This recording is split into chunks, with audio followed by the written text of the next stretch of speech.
about COVID-19 as well as racism in this country. And so our mantra, along with the district's educational bargain under the direction of Dr. Cash, I want us to look at, or the community, to know that equity is going to be a real focus this year. This is the 2021 school year that started yesterday, along with little glitches, but this is where we are. I think that Myra, our chief technology person, caught it right away, and resolved those glitches.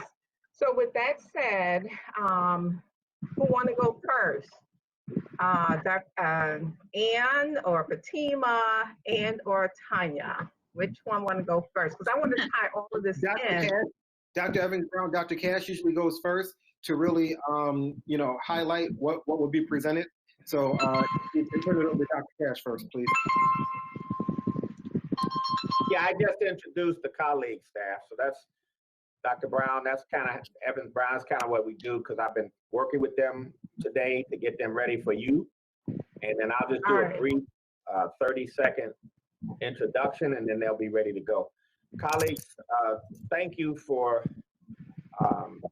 asking us to present on this topic. This is a really important topic to hear at the beginning of the year. And our excellent staff have been working hard to prepare for you. They only have 5 short slides, so it won't be a long presentation, but it is substantive.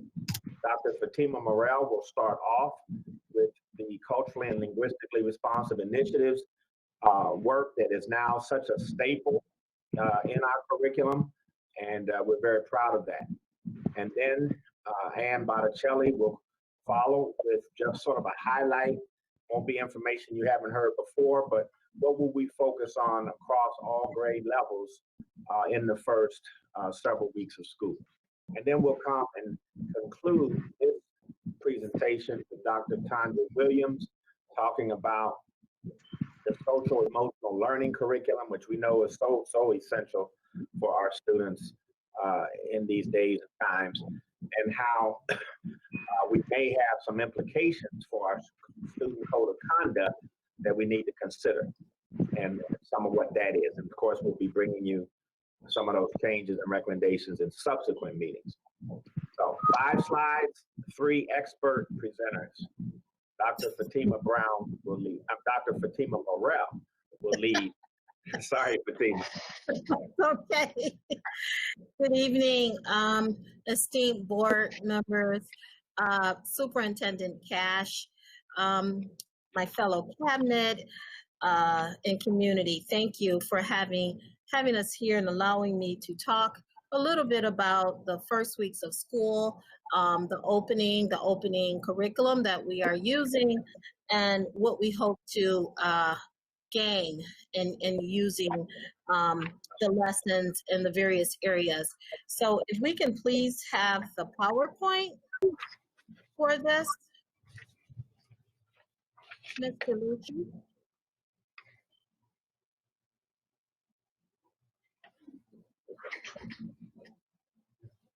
Is he on?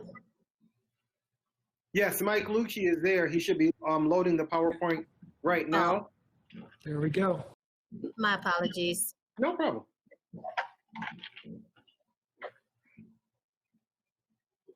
Thank you so much. Please advance slide. Thank you.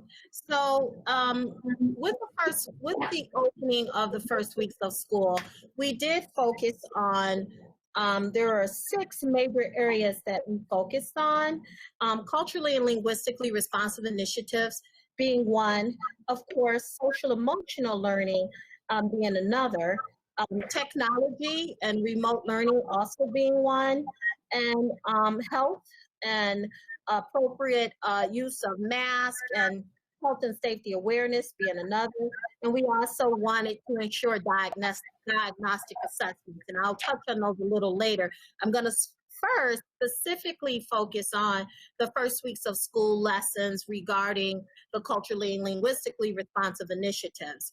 So some of the tenets or the major components of these lessons include the Black Lives Matter guiding principles, diverse literature, explicit vocabulary instruction, and writing activities, and also strategies and activities within the lessons where there are connections made to self, diverse perspectives, social justice activism, and anti-racist practices.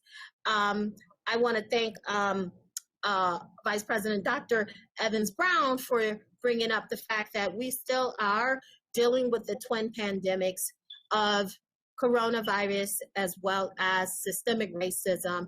And not only are we aware of this, but our youngest learners are also aware of this and have been keeping up with the social media, newspaper, and television reports on everything related to both COVID-19 and some of the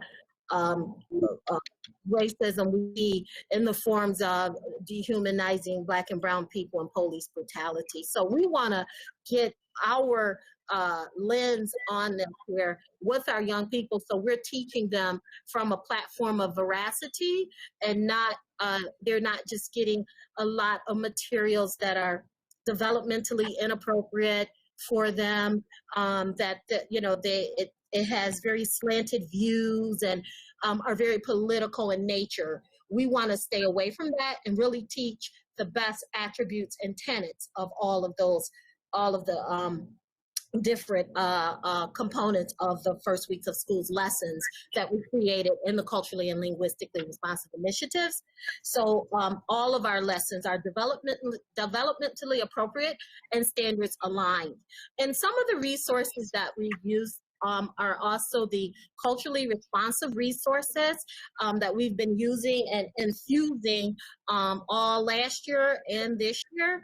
So the 1619 project, again, we're using that to have a alternative lens and a voice around the legacy of enslavement and its enduring racism that is causing some of the outcomes that we're seeing today with mass incarceration and police brutality. Also looking at the Brownie stories, because we know in our lessons, we also want to always center joy and we want to center empathy. And that's what both the Brownie stories and the Black Lives Matter guiding principles do, in fact. And of course, we continue with inserting and infusing the New Jersey Amistad curriculum resources, which offers over 2,000 primary and secondary resource documents that students can do at home.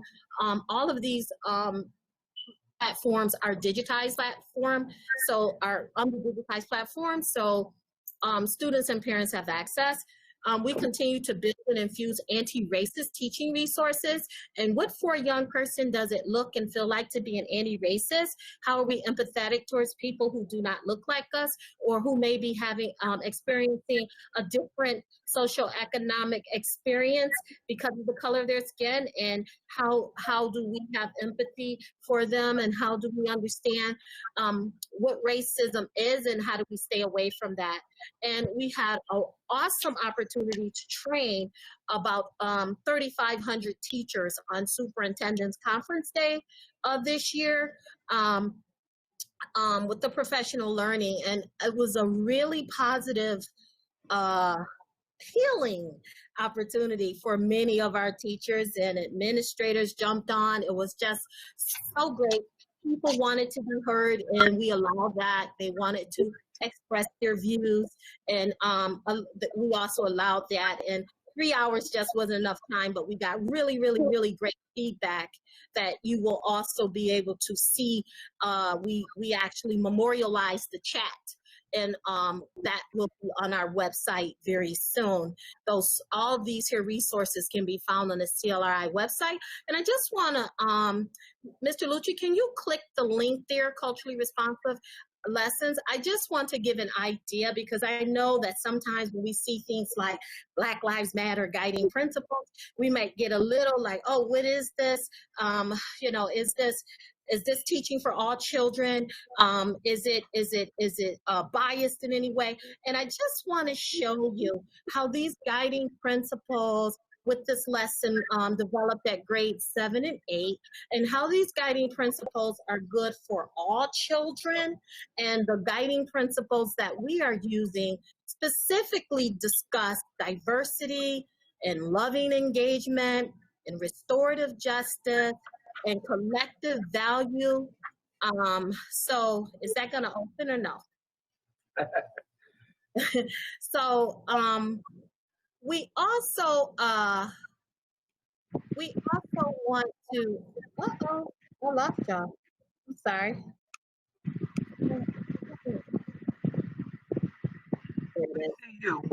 My apologies. I couldn't see you for one moment. That's okay, Mr. Lucci. That's fine. If it, will it open? That's fine.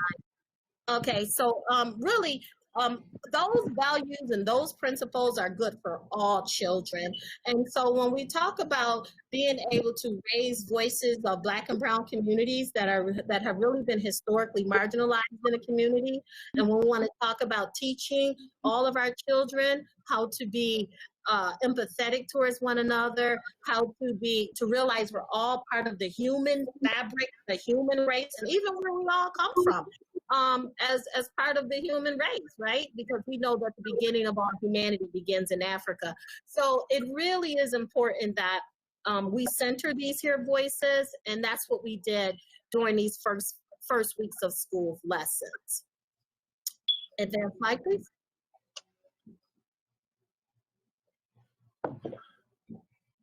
And in addition to the culturally and linguistically responsive initiatives lessons, we also have the technology lessons, because we want to ensure that students understand basic computer use, remote learning, using the Schoology platform, and really engagement and participation with teachers on the Microsoft Teams platform, and getting the kind of allaying fears and anxiety around technology use, because we know that the technological platform isn't always the best platform for all learners and all modalities. So we want to ease those fears and really give them the basic computer use exposure, so that when we get, as the year moves on, not only are we amplifying these critical 21st century skills, but we're also preparing them on this remote environment for the lessons they will have to achieve. And we also, can't forget about health and PE. In the committee, the First Weeks of Schools committee, which included, my colleagues, Dr. Wright, Ms. Wilson, and Dr. Williams participated. We really did think about the screen time, as was Ann Botticelli, how much time are students in front of the computer, and what is the research based around screen time, and are they getting, PE and health and breaks and so on. And that's when we really begin to delve into thinking about what our synchronous and asynchronous learning looks like, but also the health and physical education lessons and the mental health breaks and the computer breaks that the young folk would need to be successful. So the physical education lessons do provide that screen time break, and the activity does bridge health with learning and mental well-being. And the my name, my identity lessons come out of the Department of Multilingual Education, and are also culturally responsive teaching lessons that support the development of a welcoming and inclusive and respectful learning environment. So we really want to not only teach for anti-racist best practices, but we also really want to create the learning environment of identity development, and showing how important a name is to connect to self, and the empathy that goes into a name. And your name is beautiful, and you are wonderful, and we're centering joy and love in all we do. And then the social emotional lessons, Dr. Williams will get into a little more, but just allowing the students to process their emotions and build confidence for success in the instructional year ahead. But giving them that platform, those morning academic circles that can be found inside of the lessons, the mindfulness activities that allow the students to take deep breaths and breathe and think about all the wonderful things that are also happening in these very serious and traumatic times we're all experiencing, and especially our students and our teachers. And then looking at diagnostically where our students are, because we want to know, where the reading and math skills are in these first few weeks so that we can gauge what interventions are required, what students already know, what can they already do, because we know that some of them will not need interventions, but then there will be some who really do. And so we want to be very proactive in that regard as well. So those are all the lessons throughout the day that our scholars are getting daily for the first 14 days of school. Next slide, please.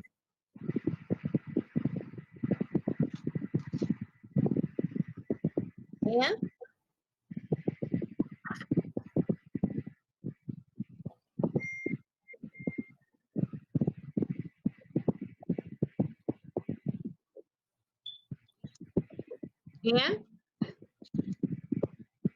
Ann Botticelli? I think she's frozen. I think her screen is frozen. I will try to reach her. I can move this this slide through while we get her, because we just lost her. But anyway, we know that with the remote learning, that actually what we're thinking about is what do the students experience and what do the teachers actually experience. So participating in whole group class, meeting on Teams, also meeting with teachers, students meeting independently during the office time, also meeting with partners on the Schoology platform.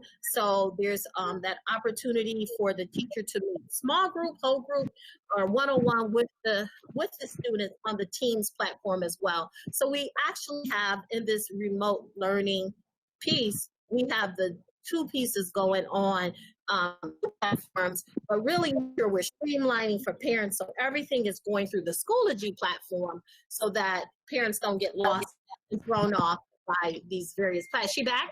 Hi, Ann. Sorry. I was just on the connection. Go ahead. I didn't get far. Please go. Okay, I apologize. I lost my connection. Okay. So Dr. Now, Morel before did you an start, excellent job. Ann, Oh, can you hear yes. me? Yes. Fatima. Yes. Fatima. Yes. That was really well done. Thank you for that. But I do want you to see if you can get your lesson back up so that at the end, the board can see that lesson. I think that's really important, the point you were making, to show what the substance of those lessons are going to be like and how they're really about inclusion and equity and not to just create another way to divide our culture and our society. So if you can work to get that back, we'd love to kind of finish with that at the end, okay? Okay, I'm going to send that lesson right now via email to Mr. Lucci. Okay. And then he can pull that up whenever we are all ready for it. So Mr. Lucci and Mr. Admir, I just emailed you the lesson, and we can come back to it whenever Dr. Brown Evans and Dr. Cash and the team are ready. There you go. Perfect. Thank you. You're welcome. Okay, Ann. Hi. So Dr. Morel did an excellent job of explaining how we're establishing that important foundation in the first few weeks of school, because we know that we can't dive right into instruction as usual. Right now, with all the trauma that so many of our students have experienced, we need to ground them in that social emotional learning and that understanding of self, give them some of the basics of the technology that we expect them to be using throughout the year, and really make sure our foundations are solid. After that foundation has been established, I just want to talk a little bit about the student experience moving forward. So even now, during the first weeks, the students are experiencing whole class meetings or synchronous instruction through Microsoft Teams. So when a student first goes to school, they log into their Schoology account, and then inside their Schoology account, they'll find a link to a Teams meeting. If the instruction during that period is going to be synchronous, they'll click on that Teams meeting and they'll enter a meeting similar to what we're experiencing through Teams with their teacher. So their teacher will lead whole class instruction. On times during or periods when they might be working asynchronously, the teacher has provided work for them in Schoology. So there might be links to other platforms. So perhaps the teacher has given them an assignment in MobyMax in math, or maybe an assignment for intervention in reading. So there'd be a link there that they could go to Clever, and that would take them into the appropriate technology platform.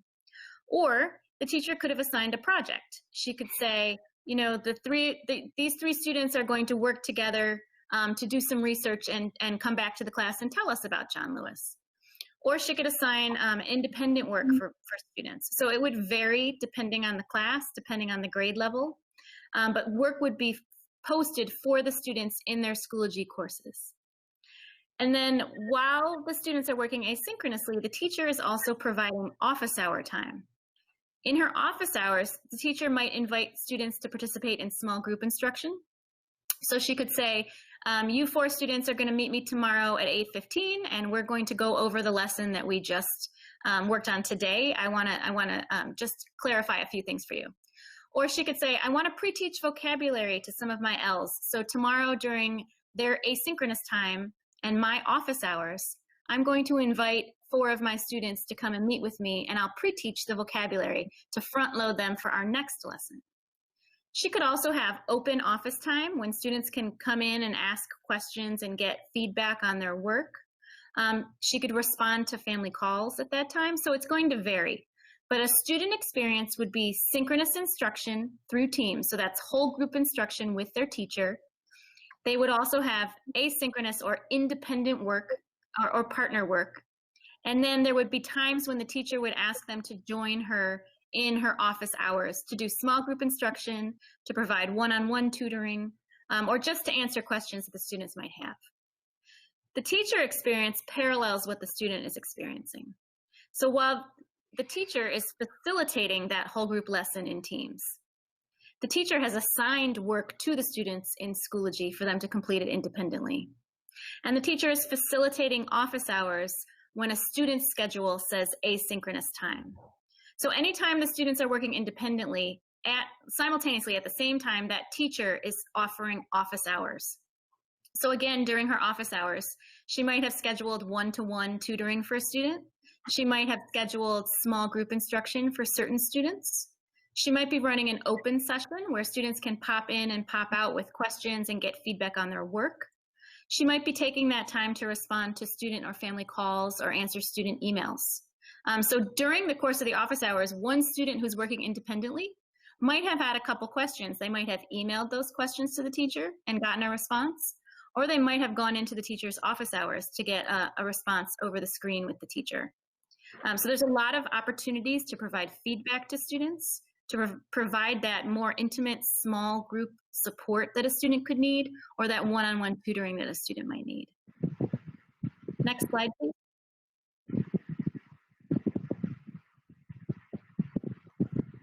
Thank you. I just included a snapshot here of part of a document that we've created for teachers to help them as they plan for their synchronous and asynchronous instruction.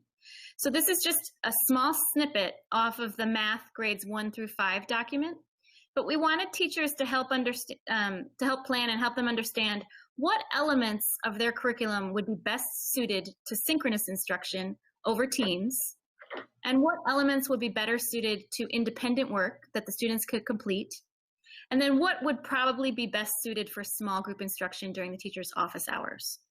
So this is just an example. So in grades 1 through 5, there's fluency practice built into the math modules. We're suggesting that that fluency practice might be optional work for whole group time if the teacher wants to time the class and see how quickly they can get through an activity. Or she may decide to offer the digital fluency experience from Zern during the independent work time for the student. So instead of taking class time, she may decide her time is better suited doing something else, and she would assign the fluency practice for the students to do when they are independent, when they are working asynchronously. The same with concept development. So concept development is the new instruction for math. This is the new learning that students will experience. So we strongly suggest that that takes place during whole group time, when the teacher is delivering it face-to-face with the students. Then during asynchronous time, she can provide reinforcement using Zern activities and mini lessons from Zern so that it reinforces what she taught when she was with the students in whole group. Then there might be some students that get pulled into a small group period during the teacher's office hours or during the SMT, the support math teacher's time, or the co-teacher could pull kids into a smaller group to reinforce what the learning of the lesson was. There are application problems in our math curriculum. Some come prior to teaching of the concept development, some come after teaching of the concept development. So the math department suggested which type of problem was better suited to whole group synchronous instruction, so live with the teacher, or which problems were better suited for the students to tackle independently, and then come back and maybe discuss them in small group or revisit them the next day. So this is just a sample of one of our charts. We've done these for every subject area, from CTE to world languages, art, music, etc. The ENL, the multilingual department has put it together for standalone ENL, but we thought it would help teachers better prepare their lessons if they had a sense of what elements would work best with the students and then independently of the students. So I can send you a sample of that if you'd like to see more, but they're also going to be posted on our website.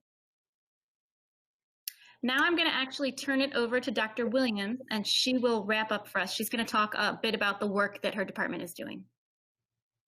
Mike, if you want to advance the slide.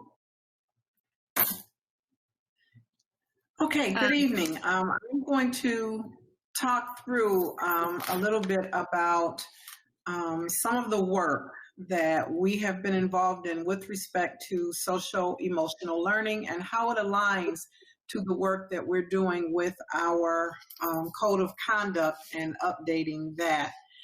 I think that sometimes when social-emotional learning is thought about, it's thought in terms of, you know, it's easy, it's nice, it feels good, but what is it really?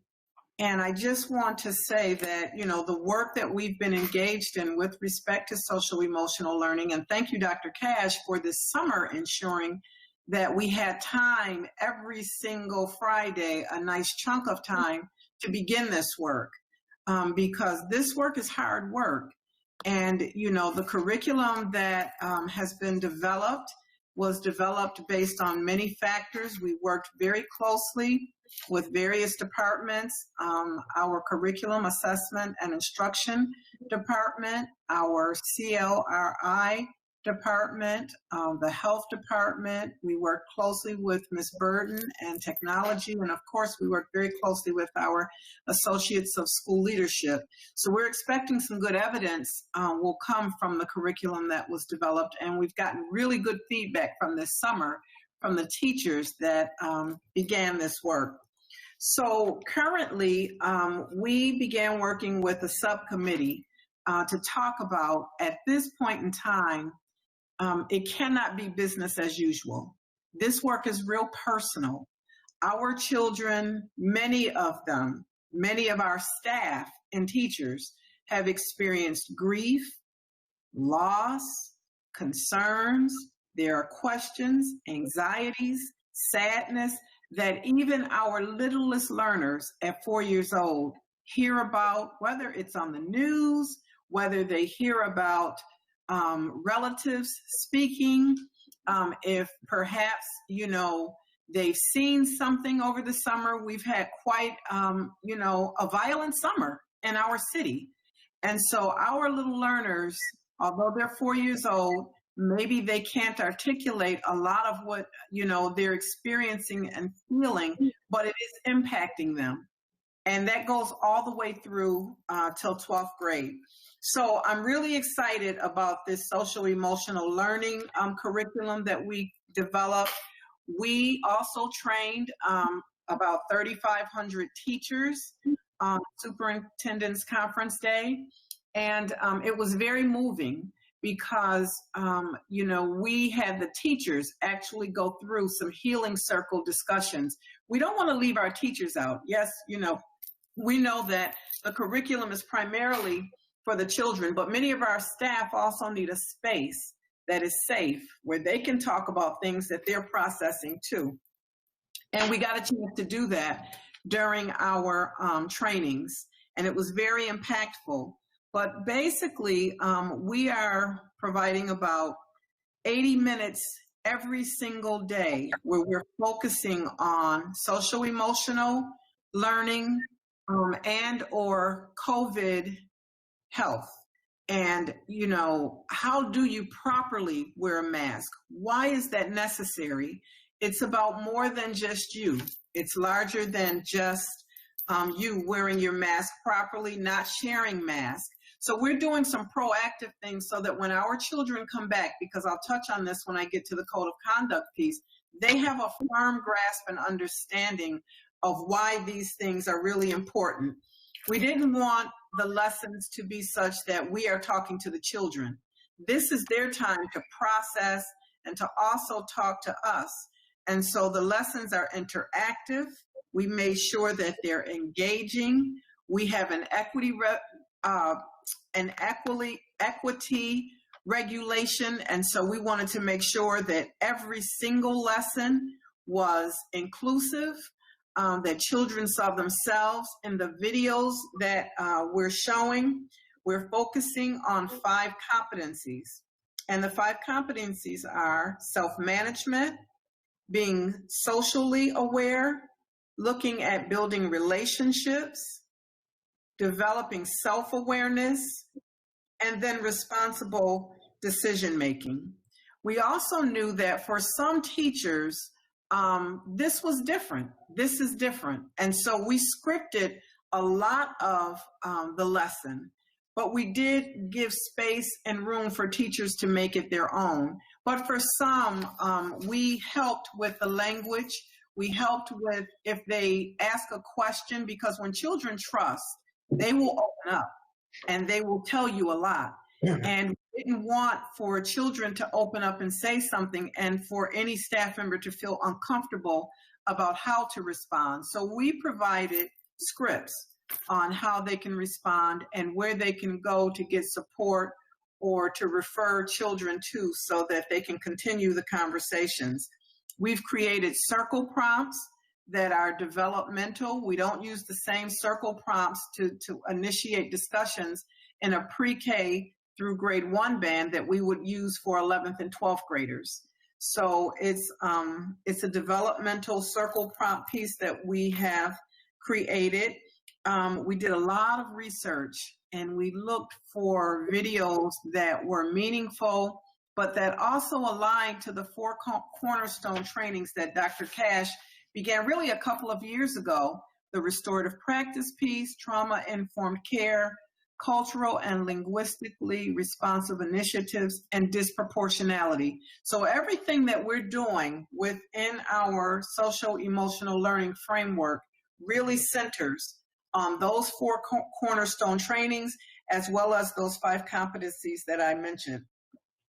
In addition to that, we're looking at providing telecoaching and support to teachers that will be ongoing. So after this 2-week period where we're giving all of this support and all of that, we want to keep this going. Social emotional learning and teaching is just good teaching. It's just good teaching.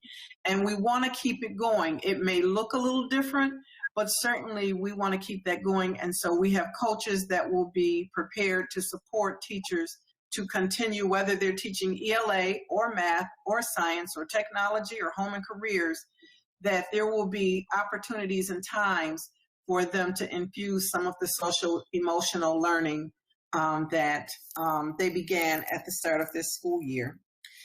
So we didn't want social emotional learning to feel like it was just one more thing. It really is integrated in everything that happens. And so we know that the code of conduct drives a lot. And the children that, oftentimes find themselves receiving out of school suspensions or detentions, are children that are experiencing hurt, that are experiencing confusion. And sometimes the children who need love the most ask for it in the least acceptable ways. And so I look at, the work that we're doing in social emotional learning as a proactive way to mitigate a lot of our children getting caught up in a suspension cycle. So for the code of conduct, there's a large document, and then we have a smaller, more parent and student-friendly document. And we've already begun the work of meeting with stakeholder groups and really kind of delving into it, because the reality is that we're in a very different space right now than we were even a year ago. And so when we're looking at the code of conduct,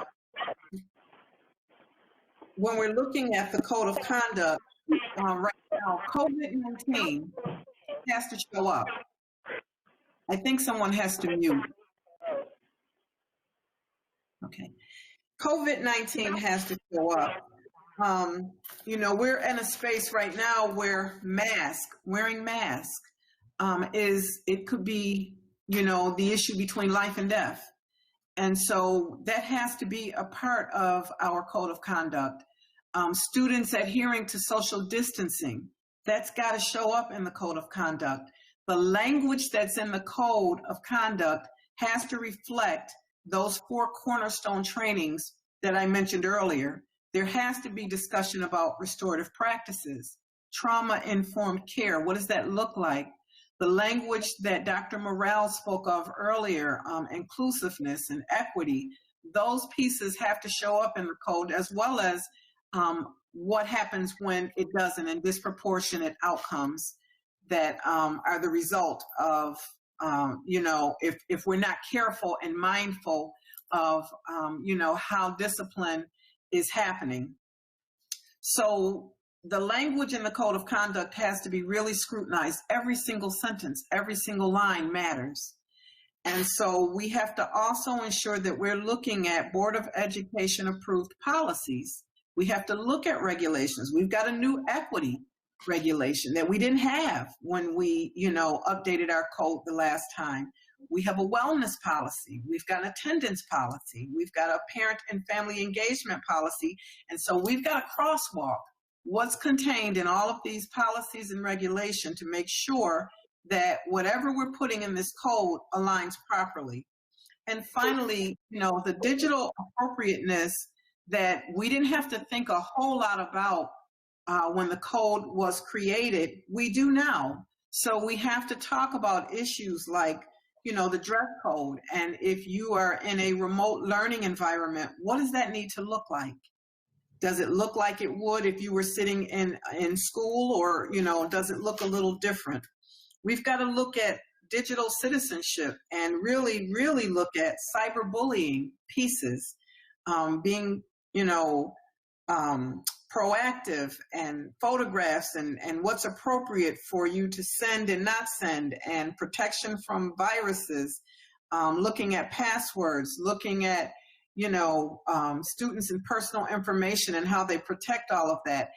And again, some of that is showing up right now in our social emotional learning lessons, teaching children about why these things are important, so that, when they're in the code of conduct, they'll already have an understanding of what this is, why this is so serious, why this is so important. We have to look at progressive discipline. There has to be a continuum.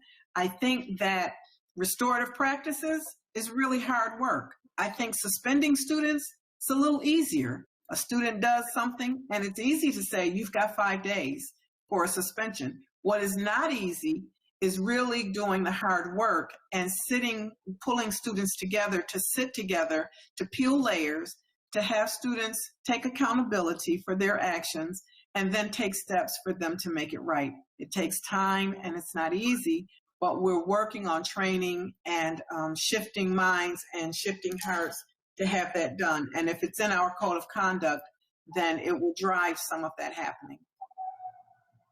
So that's kind of where we are with respect to the code of conduct. I'm very hopeful that we will in the near future because we've been meeting with stakeholder groups that include teachers. We worked with union leaders to identify teachers and administrators. We've got members from the security division that are on there, parents, students. We've got some City of Buffalo Youth Services folk that are on the committee. And so I think we've got a good group. We've got some community partners that are also a part of it, and they all have a different lens. And so we're working with them to collaborate. You know, we want to hear all voices at the table, and we're working to collaborate.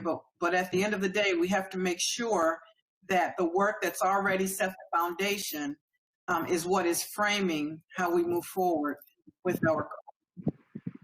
Thank you very much for your time, and I'll turn things back over to Dr. Cash. All right, colleagues, that was the end of the presentation. The intent wasn't to go over the code of conduct today. I just wanted Dr. Williams to tee it up for you, what some of the concerns or what some of the new implications for the code of conduct might be as we see things emerge at the beginning of this school year. So thank you to you colleagues for your presentation, and President Common, I'll turn it over to you, and Dr. Evans Brown now for board questions, comments, and discussion.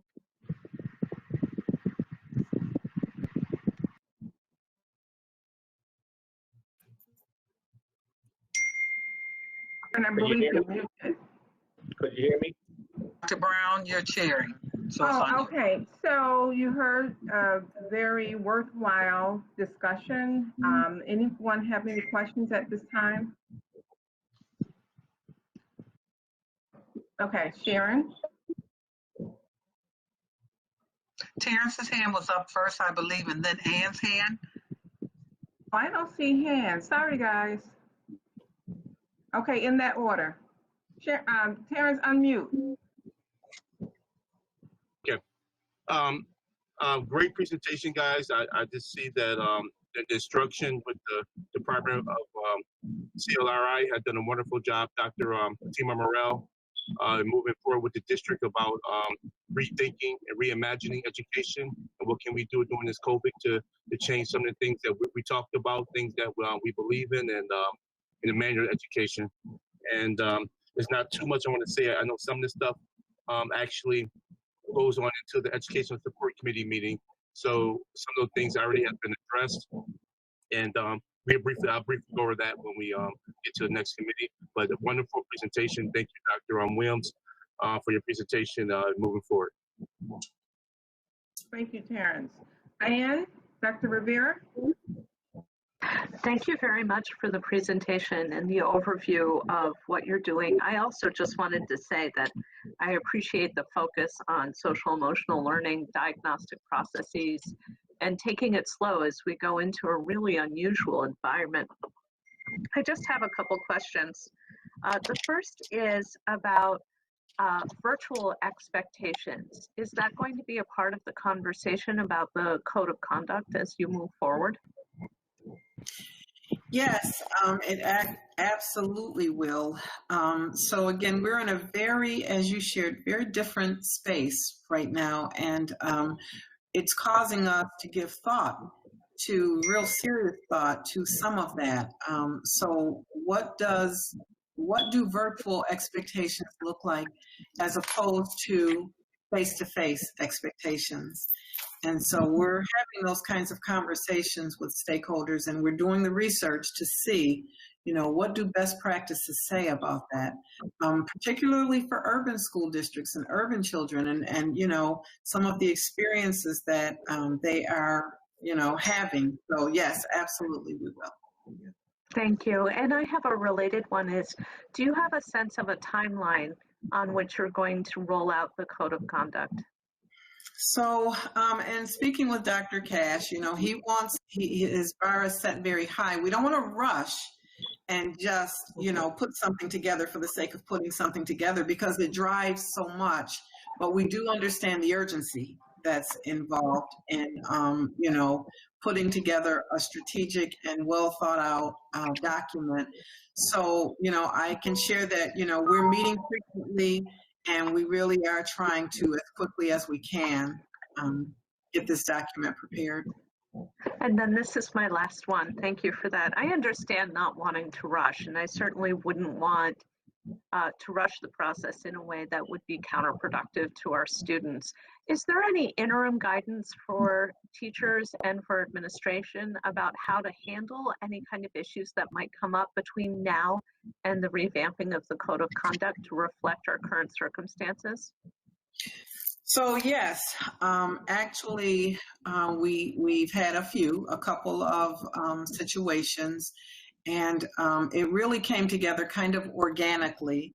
And you know, I've had principals and associates of school leadership contact me, and we've worked together to peel layers, particularly in the digital piece. And you know, with respect to students engaging in things digitally that, you know, could violate the Code of Conduct. And so I'm working with Ms. Burton's office to address those things. And so it's really like a cross-functional working group, the associates of school leadership, the principals, myself, and we're addressing as issues come up.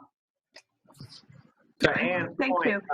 colleagues, one thing I wanted to insert here to Ann's point, and I know others of you may share this, but we have talked about as a team making sure that we can provide an app where behind students they can put whatever sort of background that they want to put behind them while they're in class, because one thing that gets sensitive very quickly among children is if you're in a group, people see your home and your living situation, then they get on socialgram or social media and start cyberbullying and cracking and making comments and so forth. So we want to protect students, not only their privacy, but their backgrounds, their home situations, whatever they may be. And so there's an application that we can make available, and I think we're working on that so that students can use those. I think it makes a world of difference from what I'm reading and learning about across the country on this issue when we're in a remote learning environment. So I only insert that to say, because sometimes that triggers behavior. And then we end up punishing students for behavior that maybe we could have done something at the outset to offset. But anyway, we'll get back to you. I think maybe a month or two, hopefully by the November work session, we'll bring you a good advanced draft of the Code of Conduct. Thank you for that. I feel really strongly about privacy and synchronous learning because it can be very problematic, as you pointed out. It also is difficult for students who have trouble with being on camera and the ways in which that can trigger anxiety for them. Right. So I appreciate the careful thought. And just as a board member, I encourage you to continue thinking about ways in which to catch students proactively, help set up a condition where it's more comfortable for them, and also have this way in which to catch students who may be struggling early on to prevent issues. So I appreciate that. There's three hands, Jennifer, followed by Hope, and then Sharon.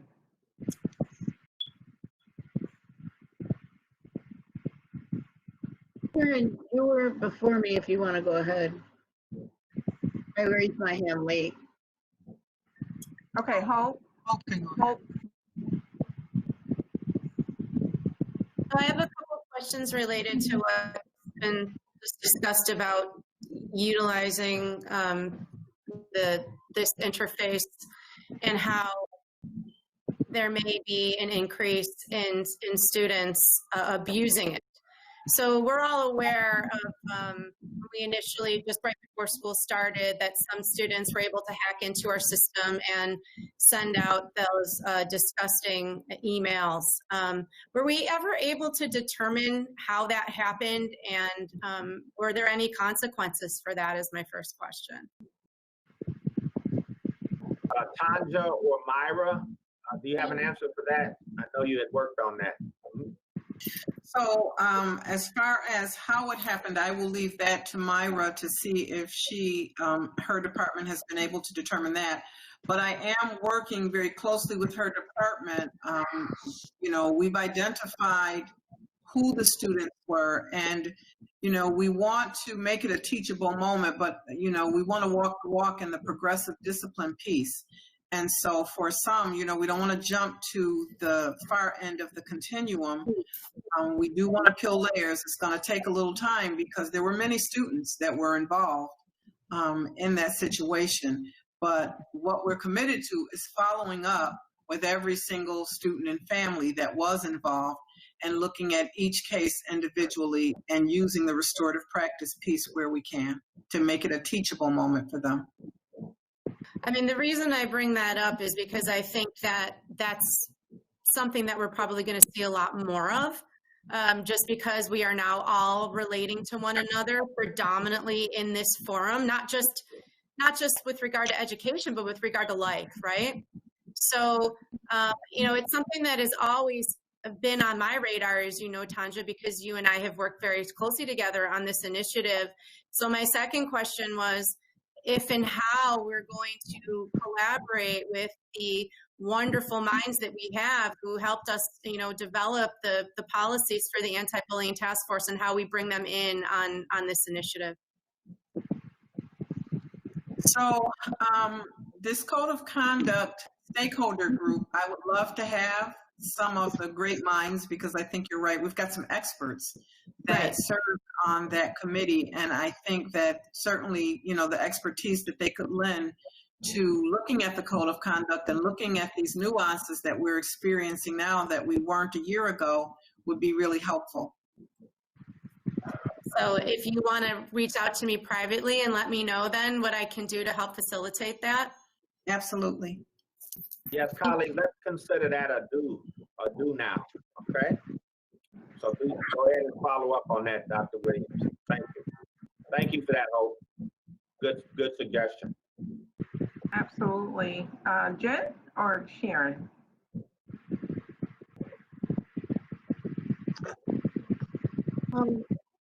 I'll go real quick. I just wanted to bring up, number one, that I'm very, I guess, excited to have conversations that CLRI and what we're doing with that has been bringing to the table.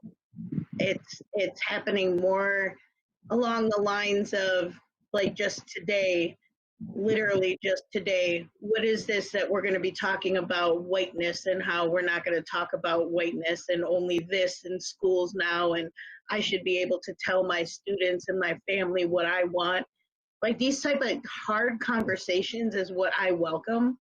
And I'm just wanting to be sure that as we're approaching this work, because I have no issue with having conversations along these lines.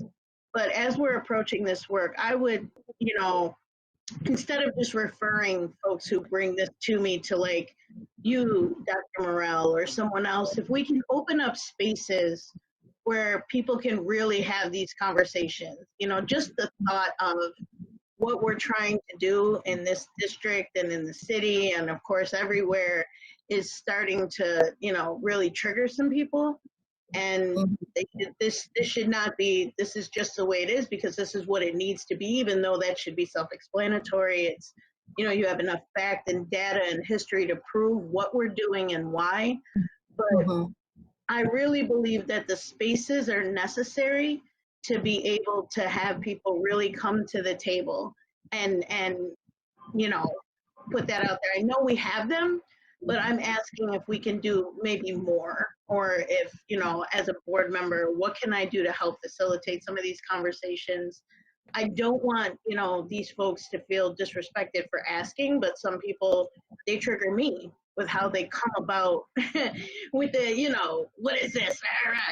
So I number one applaud the work that we're doing. I applaud you all for taking it on and help us to help you make sure that this is successful and not just something we're always roadblocking against. I can't imagine the struggles and the barriers that you go through putting this together. I didn't know how else to put this. I'm sitting here trying to word the question, but as a board member, help me help you as, someone who has these conversations, with the social justice work that I do and in life in general. I would love some pointers so that when I feel triggered, I'd be able to kind of address these things without also contributing to some of what, might be something that sparks negativity instead of doing what we're supposed to be doing is promote how great this is that we're bringing history to the table. So it's deep, it's huge. We don't have to attack this now, but I just want to put that out there publicly that I hear people. I want to respect where they're coming from. And I also 150% believe in what we're doing. And I'd like to see more of that since it's really kind of key as to where we're going with everything we're doing around equity. So, colleagues, I think your point is well taken, Jennifer, and it may be a good point right here, Fatima, to share that lesson or some elements of it, because I think that would give some of the points to the board that they've been asking for. Did you get that loaded yet? Yes, Mr. Lucci? Thank you, Dr. Cash. I hear your point and see your point exactly, Mrs. McCosey, and we are focused on bringing more opportunities for voices to be heard. It was just like a catharsis when all the teachers were on the platform and they just wanted to get it out. And I mean, there was laughter, there was tears, there was, everything was in there, but we were able to talk about it and get it out. And that was, I think, we need more platforms like that. And I know we're going to be having parent trainings around what we're doing with culturally responsive lessons. So that would be another opportunity in addition to our book studies. But to share this particular lesson, because sometimes language scares us and we don't know, like without even looking at it, sometimes we can get put off. And I just want to talk a little bit about what some of the CLRI lessons are about. So we wanted to start in grade 7 and 8 with the story and legacy of, the consciousness of America, John Lewis. And so in all of our lessons, we incorporate the BPS instructional priorities that all students read, all students write, all students explain their thinking.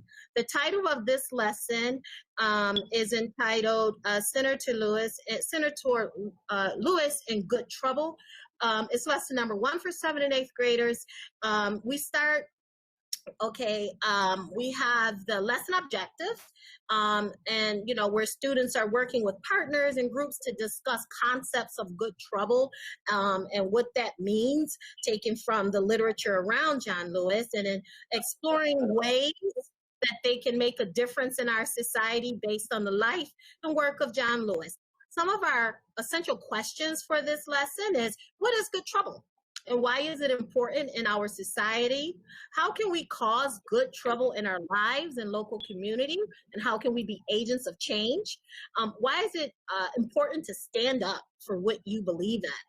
And of course, we're always developmentally appropriate and New York State standards align. So this particular lesson aligns with New York State standards, as well as New York State English Language Arts standards, as well as New York State Social Studies standards. And these lessons currently are all being taught by every English teacher in our district. But some of the the standards that we're focused on are rolling through now. You can keep scrolling there. And then we have also Black Lives Matter guiding principles. And for some people may say, well, what is that? Is that a political statement? So slow down, please. So we're not spouting any kind of, but these values that are teaching to our children, they're good for all children. About collect value, and it means that, you know, Black lives, regardless of actual perceived sexual identity, gender expression, economic status, ability, disability, immigration status, and so forth, that they matter. And why do we have to say this? Because we know our youngest children, right, are watching television, watching social media, and they're to the around the table conversations around racism and how Black lives for some people are not mattering, and we have a huge rate of killing. So these principles are really good for all children. Empathy, one's ability to connect with others by building relationships built on mutual trust and understanding. Diversity, celebrating acknowledgement of differences and commonalities across cultures. And teachers are responsible for taking one of these principles each day and teaching it as she teaches the lesson or he teaches the lesson. So for this particular lesson, I would probably focus on restorative justice, which is a commitment to build a beloved and loving community that is sustainable. So we also have focused explicit instruction of vocabulary. So and mind you, these lessons were written by teachers for teachers in the Buffalo Public Schools. And so I want to give a big shout out to Jason Hall and Danny Woods. But senator, congressman, embodied, and there would be lessons around, the teachers would teach that explicitly. Sometimes we use the Freyer model or Foursquare model to teach the vocabulary. In launching, we would launch with an academic circle, and this is where the social emotional learning piece comes from, because not only in that circle are we going to teach about John Lewis and talk about a quote that we're going to focus on, but this is also an opportunity for a check-in with kids. How are you doing? What's going on for you today? Everything good? And all of this is on a digital platform. So this is just the launch. And in that launch, you will see in attachment A, he has this quote: get out there and push and stand up and speak out and get in the way the same way that my generation got in the way, get in good trouble. Keep rolling. And so students would be able to respond to that quote in addition to, and have academic talk in addition to their checking in for the day. So here goes some discussion questions. Give one word that you associate with this quote. Senator John Lewis introduces the idea of getting into good trouble, necessary trouble. What does this mean to you? How do you relate to this? Give an example of what you would consider good trouble, as we discussed in class, and then note for the teacher, discuss good trouble. And then we have always text. And in this particular lesson, we have text for the various Lexile levels. So if in the reading dance, so we understand we have our multilingual learners who need linguistic support. So we have text at varying Lexile levels, and we know we have some of our students, regular students who just need intervention with some of the language in the literature that we are offering. So procedurally, you can keep strolling, please. You can scroll a little more. Thank you. And so procedurally, we would have the students first read it silently and then turn and talk with a partner, highlight keywords and phrases. Of course, they could always highlight the vocabulary, because all the vocabulary we chose in the prior strategy, it's actually in the reading. And they bump into that vocabulary, and then they can talk and highlight those words, turn and talk to a partner. What do you think is the main idea of the reading? What is good trouble according to Senator Lewis?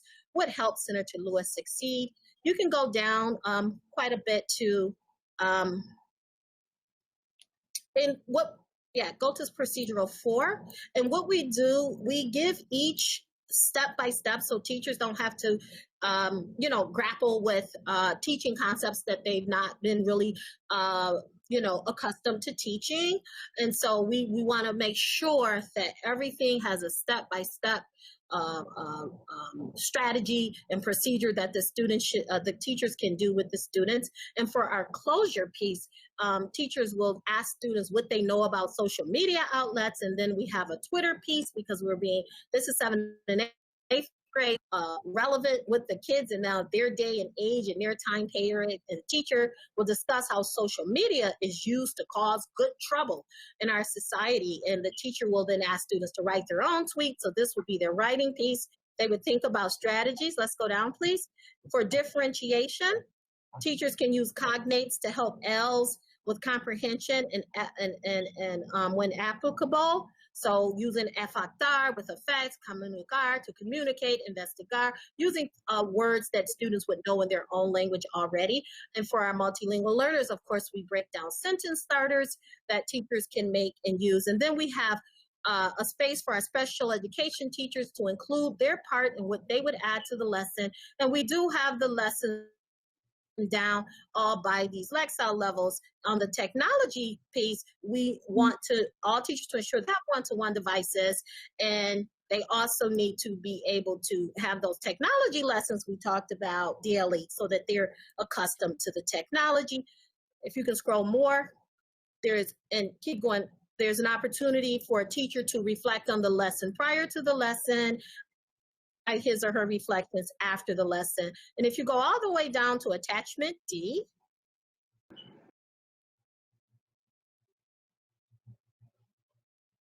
there's attachment A. That's the first quote they looked at, the academic circle.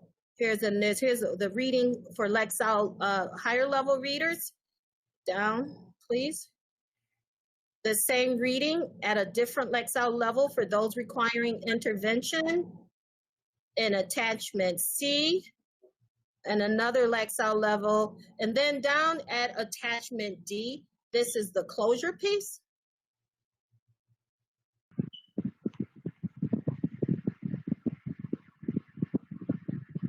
Sorry, that's the higher Lexile level. Last slide, last page, please. I'm sorry.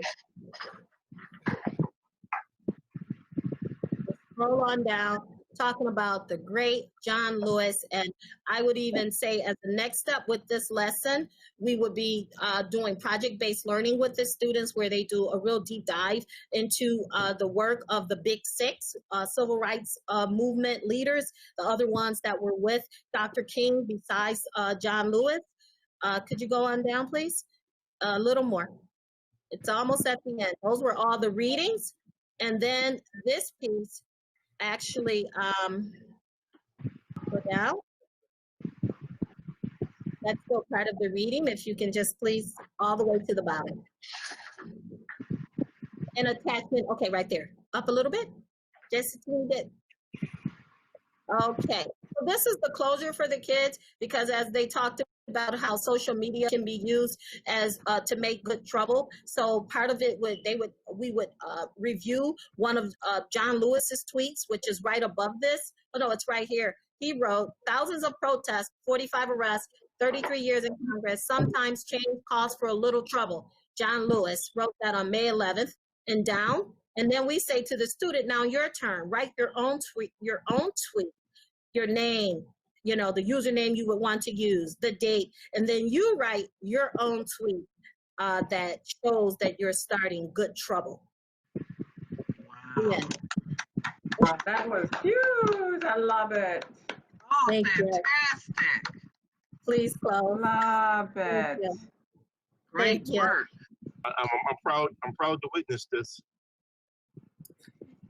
Yeah, okay. I'm sorry. Thank you so much, Dr. Morrell. It reminds me of an example about a month ago. The young lady, 15 years old, Caucasian, I think it was in Georgia. She took a picture of a crowd, her peers, in the hallway.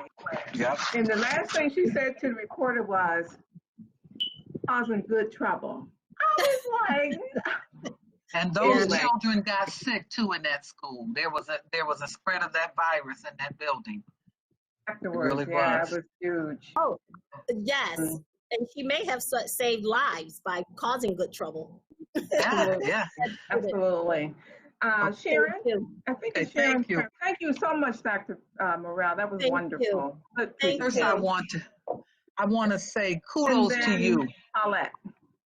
Kudos to you and your staff and Dr. Cash for this work. This is huge. I am thinking of those who are not with us, I'm thinking of the Joseph Murrays, the Bill Bennetts, the Helena Lees, who were people who made sure that we received an education in African American history. And I'm also thinking of Mother Eva Doyle, who really has been an advocate of this. And one of the things I've always cautioned our community to understand is that the work we're doing here is equivalent to pigs. We are building a solid foundation here that will not erode. So before, when we were using what we had, we were able to do dittos and our flyers and stuff. Now we're at the point where we're really doing this. My question is, how are we guaranteeing that the administrators are using these tools? Because I have had conversations with people over the summer who are saying that they have not been exposed to the culturally and linguistically responsive teaching and things like that through their principals and things. How are we holding them accountable? You have great work that Ann Betticelli has done, Tanja Williams has done, Dr. Fatima Morell. How, Dr. Cash, are we ensuring that this work is being to our children? I mean, it's one thing to have it out there, it's another thing to put it in practice. How are we monitoring that, I guess, the question I'm asking. Yeah, it's a great question. And what I do know is this is not an all done in a week or two. This is sort of a cycling process that we're using, colleagues, starting at different grade levels, different populations of employees. So Fatima, I know you've been leading it. You could at least start with the response. My expectation, my charge has been that all principals, all assistant principals, all teachers, teacher assistants, parents, whenever we can, be trained in these curricular processes, and then of course that they teach it. But Sharon's question is the right one. From our lips to their ears, how does it get into the heads of our students? I think that's really what her question is. So say a little bit about what we're doing systemically over time to get all of this work across to our 7,000 plus staff. Well, we're actually, through the great efforts of the Office of Staff Development, we're actually on our second wave of training all the teachers in culturally and linguistically responsive practices. So they had it at least 2 doses already. Now we're going into year 4 and we're looking at 2 additional doses for training.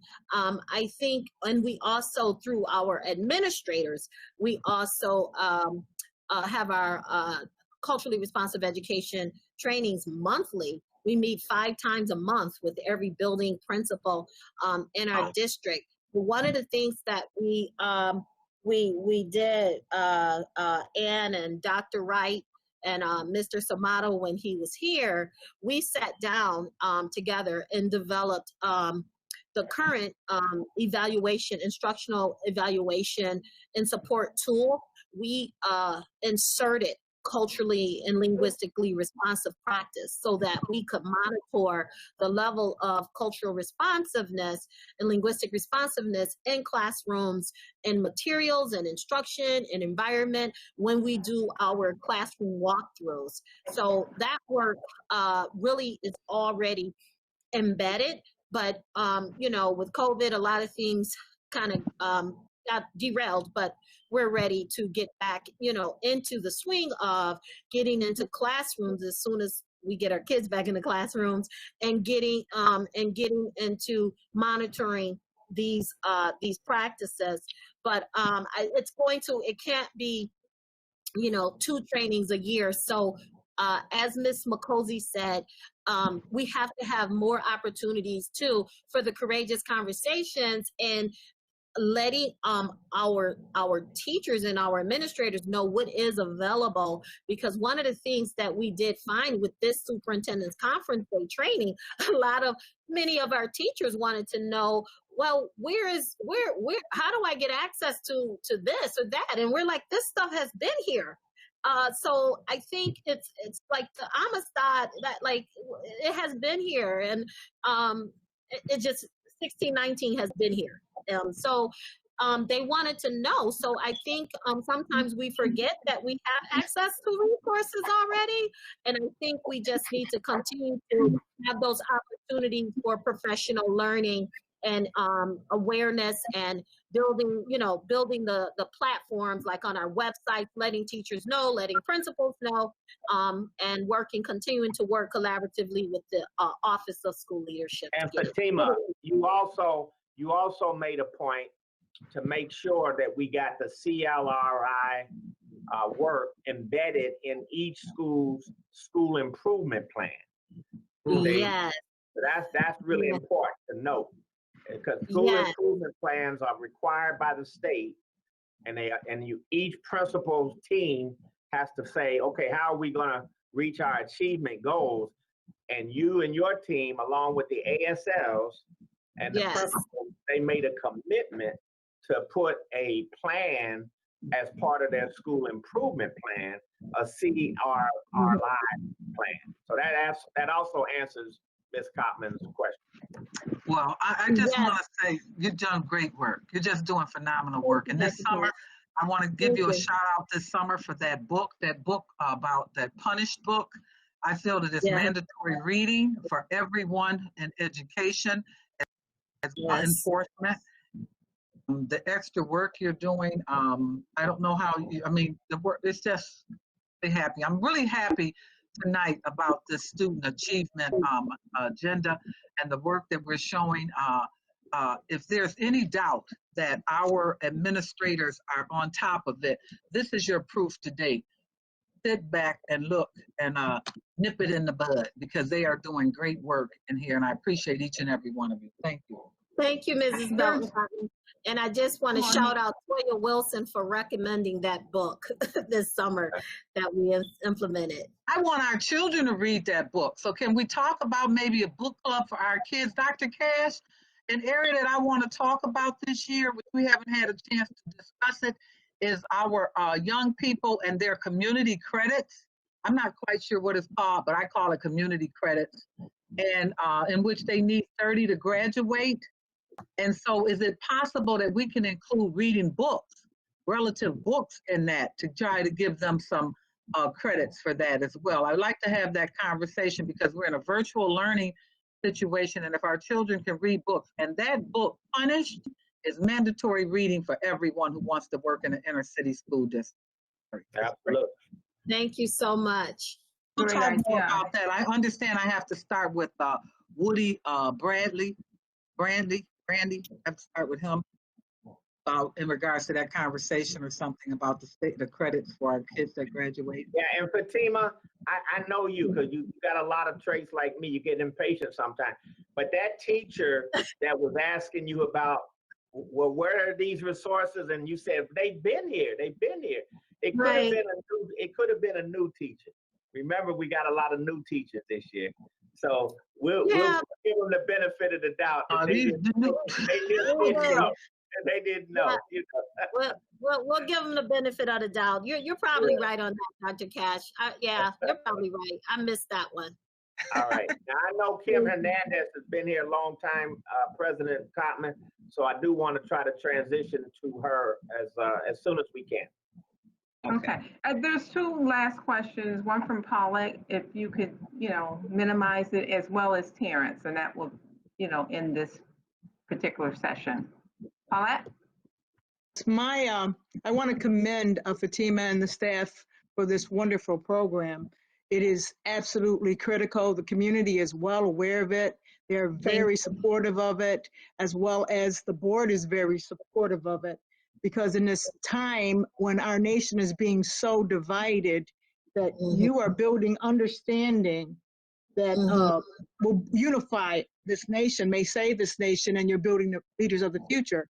So my question is, do you have adequate resources for this important work? And what else do you need to grow this work? Because it is just critical to the survival of our community, our nation, and the self-respect and esteem of all students. commend Yeah. you, but I'd like to know what you need. Yes. Well, I would like to, I mean, there are a lot of needs. There are great needs, but I haven't had an opportunity to really sit down with our chief here to kind of talk about those. So I would like to, I mean, you know, with everything that went on. So I haven't had an opportunity to speak to Dr. Cash about those. So I would like to get back to him first before I make a statement like that. I'm sorry. That's So fair. that your efforts are important, and we know we need to grow these efforts, and the community is anticipating that. Yes, thank you so much for your support, Ms. Woods. Okay, then lastly on this issue is Terrence Hurd. First, I'd like to say thank you, Dr. Fatima Morel, for all the work that you've done. And I just want to personally thank you quickly because you, Dr. Morales, and Daphne Bill have done a lot of work and working with myself and my son. And my son, he has improved greatly over the last year and working within your program and being leaders within the state with the Ask. And I can see the growth in him and other children as I listen to as he speaks. And I don't know the board know the specifics of it, that they talk to leaders and students all over the state.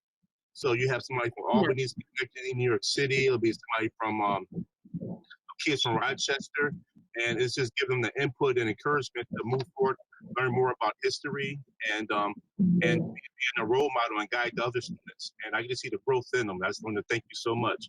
And it's just the copy of the book Punished everybody talking about. Rios is the author, and it's an excellent read. I'm gonna be honest, I got 3/4 of the book, but life got real busy with the COVID and everything, and I am gonna finish it. And Dr. Cass for pushing this program through the CLRI department. And I'd like to thank you guys so much. And anything that we can do to help, just please don't hesitate. Thank you, Mr. Hurd. Thank you. And it's such a joy working with your son, and reading reading one chapter of that book is powerful. So keep going. Thank you. Yes. Thank you. We'll shift to our Cpac department. Good evening, colleagues. As Dr. Cash told you, my name is Kim Hernandez, and I am the chairperson for Cpac. And Cpac, as you see, stands for Special Education Parent Advisory Committee. I just wanted to thank you for allowing me just to give you an overview of what Cpac is all about. Next slide, please. Some of the responsibilities of Cpac is to direct parents to appropriate personnel. Many times it is Kim Hosher. Sometimes it's the coordinator of parent services, Vanessa Guerrera. Other times it's not even the special education department. It can be Ms. Daniels, who is placement and registration. So we try to direct parents to the appropriate personnel to when problems arise. We also identify major problem areas and seek to remedy it by working with the district. We have input on communication to and from parents. If they're having problems and it's hard for them to communicate, we take it to the source, which again is usually Kim Hosher or Vanessa Guerrera. We provide assistance to the staff and Board of Education members where needed and when we request it. We provide support to parents, grandparents, foster parents of students with special needs when problems arise. We receive and provide training and education of families of children with special needs. Next slide, please. Kim, are we supposed to be seeing the slide? Yes, you can't see them? Maybe I it's can me. see it. Okay. It's probably me. It's me. Sorry. No, you're fine. As members, our members are parents, foster parents, guardians of children with special needs, receiving services and special education programs of Buffalo Public Schools. This includes families who have a 504 and an IEP. Board of Education names a liaison for Cpac each year. This year, Dr. Ann Rivera was appointed to that role. We meet monthly at different schools, sites from September through June and provide the Board of Ed with minutes of the meetings. During closure, meetings will be held virtually. We collaborate with local parent groups, community schools, Parent Network of Western New York, Say Yes, Parent Liaison, Student Support Services, and medical facilities. Next slide, please. And excuse me. You guys have to be quiet, please. Thank you. Some of the activities are, first of all, as members of Cpac, we represent the whole district. Locations of Cpac meetings will be virtual in 2020-21 school year until we go back in person, and meetings will be held alternately in the morning and the evenings to accommodate family schedules. So 1 month we may have it at 5:30 in the evening, and the next month we may have it at 9:30 in the morning. We have active participation and collaboration in Cpac members on all Buffalo Public School reopening committees to help voice the needs of parents and students. We have identified the need to update Cpac bylaws for the new school year. The last revision was in 1995. Initially, bylaws were approved in 1992. Looking to complete the first 2 months of the school year. So right now we're looking at our bylaws, and let me make a correction. The last revision was in 2015, not 1995. We look to continue to support and communicate with the Board of Ed and attend more Board of Ed committee meetings. We would also like to recommend a joint orientation on special education for the Board of Education and Cpac members. Cpac will continue to support the Community School Academy virtually in collaboration with Parent Network of Western New York and Parent Liaisons. We actively participate in Parent Congress meetings and activities, such as the Parent Summit. Next slide, please. Cpac plans for 2020 would be to continue collaboration with the special education department. We will have monthly meetings which are scheduled with the Division of Special Education to continue to communicate and share updates. We will continue participation in the BPS reopening committees, and we will have training for Cpac and the community. Cpac, in collaboration with Parent Network, will offer multiple training opportunities, including parent member trainings, which we have one starting this September. All trainings will be available to both Cpac, parent representation, as well as any parent, caregiver in the community that is interested.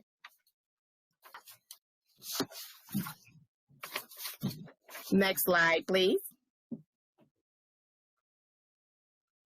We are trying to reach all parents. Currently, Cpac is using a virtual platform that gives parents the ability to participate via computer or phone to help increase participation in monthly meetings.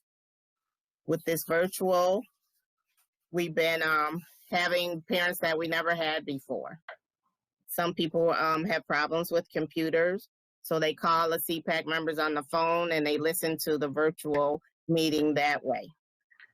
Cpac will continue to maximize outreach efforts in our community to reach all families who have children with special needs. So last year we started going to Saturday academies. We just wanted people to know who Cpac was and that we were out there to help families with kids with special needs. Cpac continues to partner with Parent Network of Western New York to provide parents with guidance and education on how to effectively participate in their children's special education program throughout the continued closure of schools. We created a Facebook workplace, and maybe in the future we might even have just a regular Cpac Facebook page. This is to help members collaborate and work on Cpac goals. We continue to partnership with the Division of Special Ed, Office of Parent and Family Engagement to promote surveys, communication, and education to parents and caregivers. Next slide, please. So Cpac's vision. Cpac is committed to Buffalo Public Schools and the Board of Education to help to work collaboratively to help benefit the needs of students with disabilities. Cpac recognizes the complexities of these times, and we wish to continue the work that has already been initiated. Cpac will work with all stakeholders to represent the diverse needs of our community and ensure all voices can be heard and accounted for. Thank you for allowing me to give you an overview of what Cpac is all about. Thank you, Kim. Do we have any questions? I don't see. Okay, Sharon, President Cotman. Thank you, Kim Hernandez, Cpac leader. My question is simple. In the past, Cpac has stated that they are that their voice is not always heard when decisions are being made by the district. And I want to make sure that that process is improving, because I am committed to not signing or voting positive or for thing that you guys have not had a say in that you feel that you should have had a say in. I feel this is necessary in order to maintain the integrity of this group, as well as to make sure that they're respected. And there have been a couple of times that I've heard from Cpac members that we weren't included in on that decision. And I want to make sure that staff understands that it's very important that our Cpac members feel respected. And that's, you know, what it's just a statement. I don't necessarily require an answer, but I do need to know would be a requirement for you. I would think when they're changing something fundamentally or structurally with it impacting our students with special needs. So I just want that to be clear, that it cannot continue the way our Cpac people do not feel that they're included in the process. I'm just not for approving that, and I think our board members would agree with me on that you have a voice in some of the decisions that you feel need to. But with that said, what I am very concerned about is that it is Cpac's voice and not the voice of other parent groups leading the charge. Make sure that when the Cpac stands up, that Cpac is standing up representing their membership based on a conversation that they have had with their membership, and not part of just supporting other parents, because you say in this last sentence, Cpac will work with all stakeholders to represent the diverse needs of our community and ensure all voices can be heard and accounted for. At Cpac, that's an admirable cause or a goal, but I think in some of these times, sometimes that Cpac has been manipulated or part of a manipulation that I don't necessarily know if it applies to them, but to other people who are in the process of moving their own personal agendas versus what your group wants to. So what I'm saying to you, Mrs. Hernandez, is that I am interested, the board is interested in supporting you. We just need to make sure that we are supporting the Cpac's vision, not other groups' visions of what's going on. And that we want your voice to be heard, but we do not want to hear their voices. We want to hear Cpac's voices. You understand what I'm saying? I do. Thank you. Thank you. Thank you. There's a couple of questions. I'm going to start with, because I can't see the hands raised, so I'm going to start in the boardroom with Lou, followed by Larry Scott, and then I'm going to move up here. Thank you very much, Dr. Evans-Brown. Ms. Hernandez, thank you very much for all the work that you do. I know that you've been dedicated for as long as I can remember to the Cpac cause. We truly appreciate all of your efforts. You've really made a difference in the lives of so many students in the Buffalo Public Schools. Along the lines and what's happening currently, I'm wondering what you're hearing from parents regarding remote learning with the Cpac population of students. I know that's one of the big questions, or one of the big comments I keep hearing from parents. I'm wondering what you're hearing among parents or volunteers at Cpac. So I've heard many things, as you probably know. Yesterday, I got a lot of phone calls, texts about the technology, and I only had one phone call today, so things are definitely looking up in that area. Families, some of them feel like they weren't heard as far as they need in-person learning. And I know it's hard, I know it's difficult, I know we're in COVID, but there are so many people whose kids may have better behaviors if they were in a structured program in school. There are, people who have to work. There are families who had to quit their jobs to take care of their kids. It's hard to find daycares and places who will take care of kids who have some disabilities. They can't handle the disabilities. They may not be able to handle the behaviors. I've gotten calls that they don't have laptops, and so they can't do the work. Some of the families, their kids are struggling readers, so they need some kind of device that may help read to them. Some kids are used to their aides helping them as opposed to their parents. I know I'm not a teacher. I do my best, but I work full time too, and so I try to help my kids, but it's a struggle. So in any area that people without disabilities are probably having issues, it's probably 10 times more with someone who may have a disability. So thank you, Ms. Hernandez. Kids would like to go back to school. Got you. Thank you. I appreciate the comments. Thank you. Larry? Mr. Scott, you have any questions? No, okay. My hand wasn't up. Thank you. Dr. Rivera, anything you want to add? No, other than I look forward to continuing to be Cpac's liaison and working with them to connect and support the community of students with special needs and their families. Thank you. Ms. Mercusa, comments?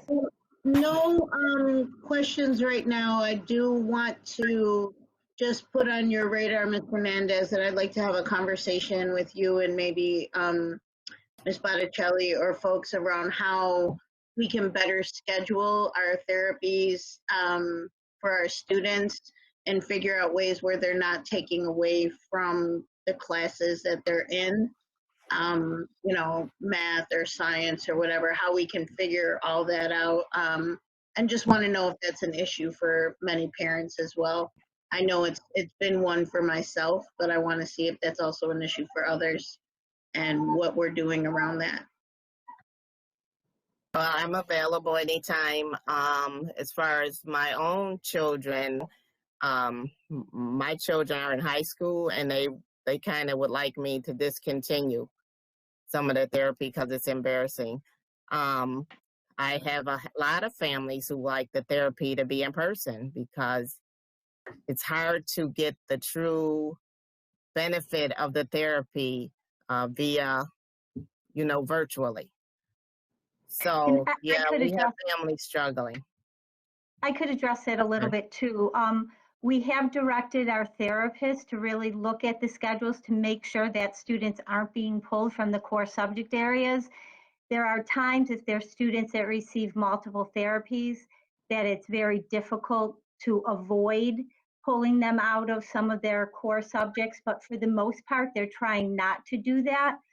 As far as in-person surveys or therapies go, we're in the process right now and have been for a few weeks now of getting parent input as to whether they would like in-person therapy or not.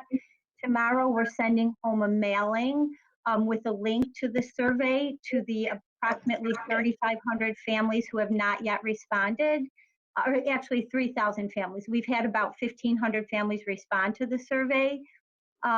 Currently, as my last check, which was late this afternoon, we had about 60% of the families that responded said that they want teletherapy and do not want their children to have in-person therapies, and 40% do want in-person.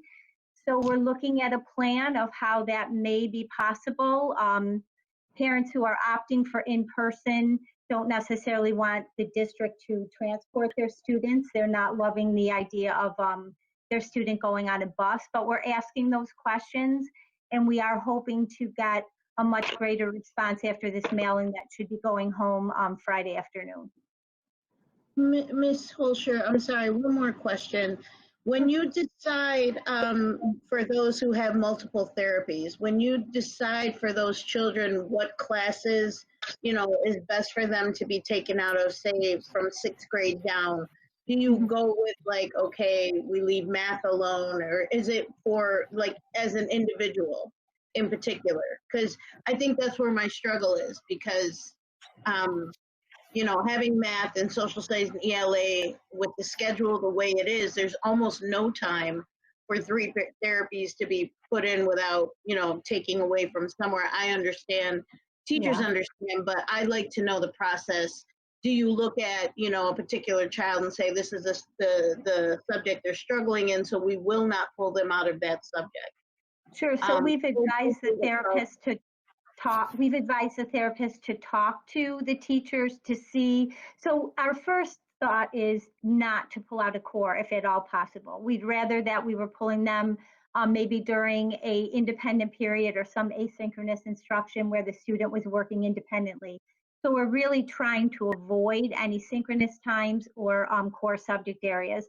But in the event that that has to happen, the therapist should be talking to the teacher to say really what is the best time to pull them out. Because yes, you're right. For some students, it really depends on where their areas of strength or weakness is. Thank you so much. Thank you. Mr. Hurd. No, I'm sorry. Ms. Woods. Thank you to both Kims for all the work you do for this very important segment of our population. I also been hearing that they want to come in person and receive the therapies is more effective. So you articulated the concerns of this group very well. Thank you both. Thank you. Thank you, Ms. Woods. Mr. Hurd. Yes, thank you, Mr. Hernandez, for the work that you do. I do have one question though. Your students with therapy, what type of therapy programs are you working with? Maybe if it's peer-to-peer therapy or sports therapy, or any programs like that that you're working with right now? You're asking me? I'm sorry. Or Kim Holscher. Mr. Hernandez. I personally don't work with any therapist. I mean, in my work that I do outside of Cpac, I advise families of different things in the community, but those things are mostly when we weren't virtual. I direct a lot of families to Compere for different things and different issues which can help them with their therapy questions. I direct them to Beyond Boundaries, you know, places like that. But I don't, during this time, you know, I have to talk to Kim Hosher and just see, you know, what's best for our families, what's out there virtually. You know, are the companies willing to go meet the families? Because I don't know what kind of contract they're under either. Interesting. Okay. The only reason why I asked was because we have like a Breaking Barriers program here, and My Brother's Keeper, to where we talk with youth and youth group. You know, they mentor one another and they uplift one another.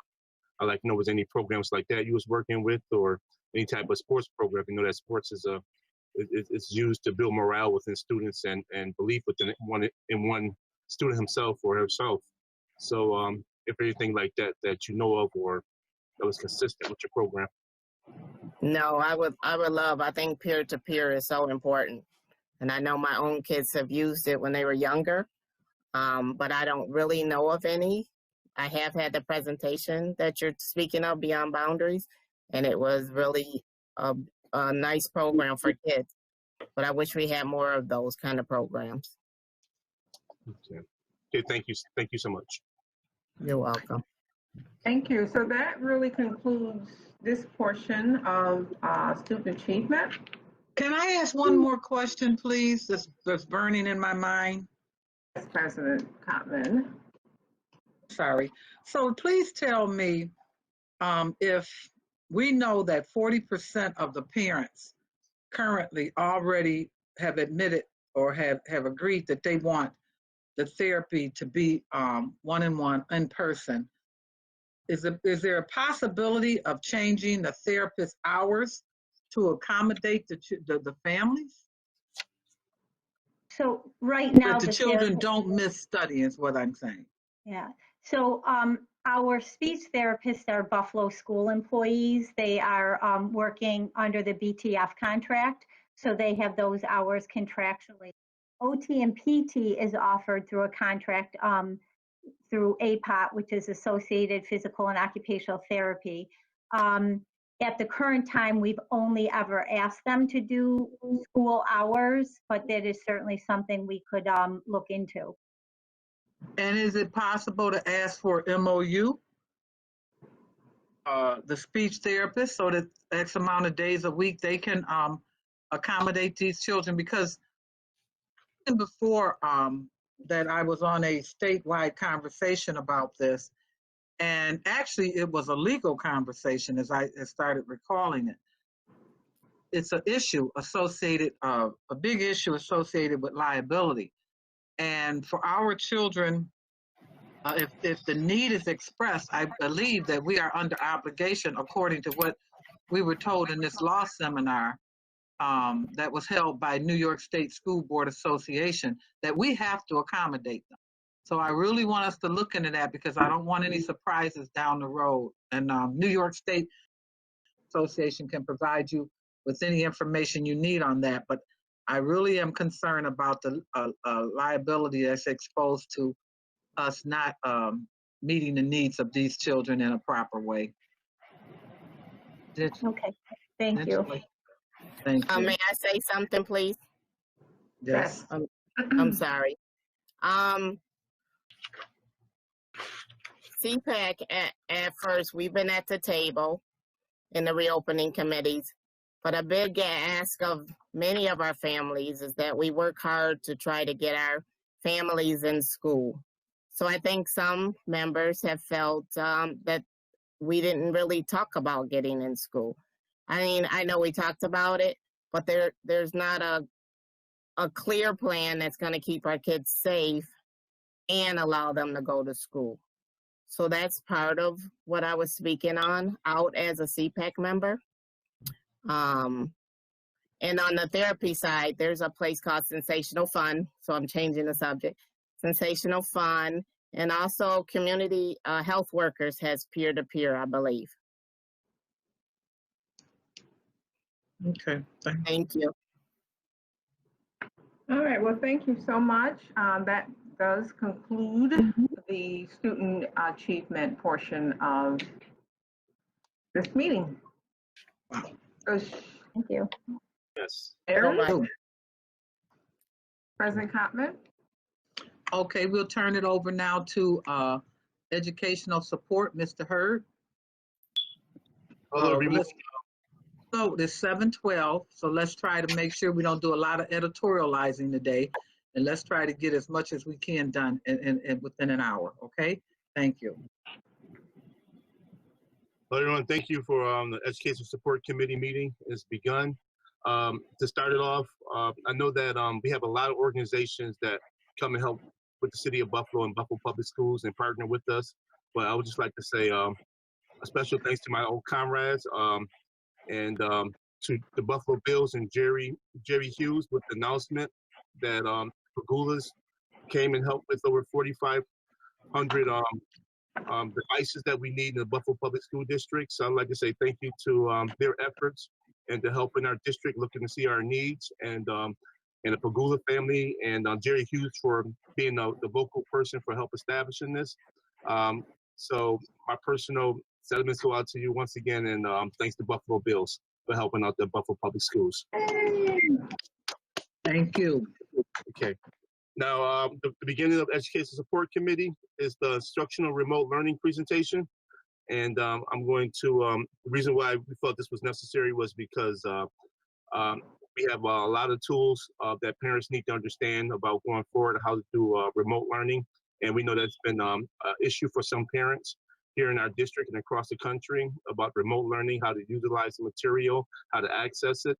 So what we have today right now is a couple of students here in the Buffalo Public School District, and I'm gonna let the staff members introduce them, but I'm glad to have you guys today to come and give us adults and other parents an instruction on how to access the remote learning tool, and also how to access your schoolwork, how to go back and review videos about classwork that a child may have missed, and also how to look at the grades and see where the child is at. So I'd like to thank you guys for coming on today and giving us this display. So everybody, please give them a hand and allow them to introduce themselves.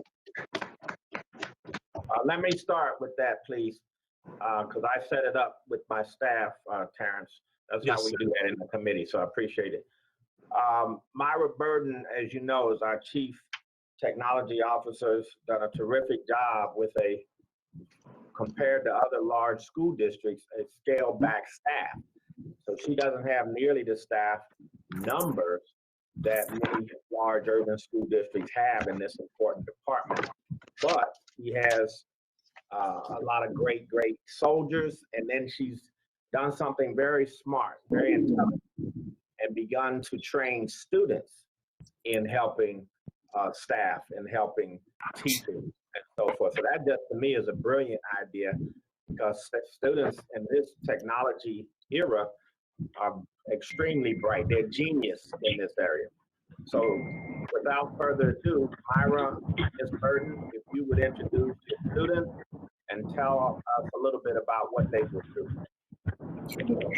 Thank you, Dr. Cash. Good evening, Mr. Hurd and President Cotman, members of the board. You are in for a delightful treat tonight. I'm so proud and elated to introduce to you 3 of our superstar participants of our Student Technology Leadership Program. We have Sahara, Sabiha, and Nigel. And tonight they are going to provide you an overview of Schoology, which is our learning management system. They're going to show how parents and students should access Schoology. And then they're going to give you some information on how to connect via Teams. They have done this presentation, I know, at least 8 to 10 times in public sessions for our parents in the latter part of August. We also had them featured in our August 26th Instructional Technology Live Community Meeting. So it's our pleasure for them to be here tonight. We appreciate you giving us this opportunity. And without further ado, I will turn it over to our fabulous students. Mike, if you could launch the presentation.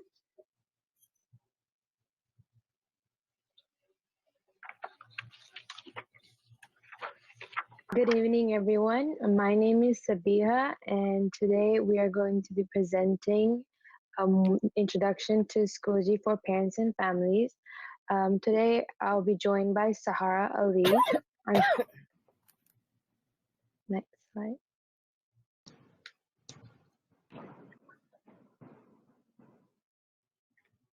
Next slide, please. So what is Schoology? So Schoology basically is like a learning management system which allows students and teachers to connect and engage digitally. Next slide, please. So the purpose of this session will act as an orientation or introduction to Schoology from the perspective of a student. The topics that we are going to cover through this session will be Schoology navigation, basic features, courses materials, and communicating with teachers, and so on. Next slide. So how do you actually access Schoology? To access Schoology, you need to know the student's username and password, which we call it Active Directory. So if you are confused, here are some hints you could use. The first is a student username will be their 900 number. Second is all the letters in the password should be capitalized.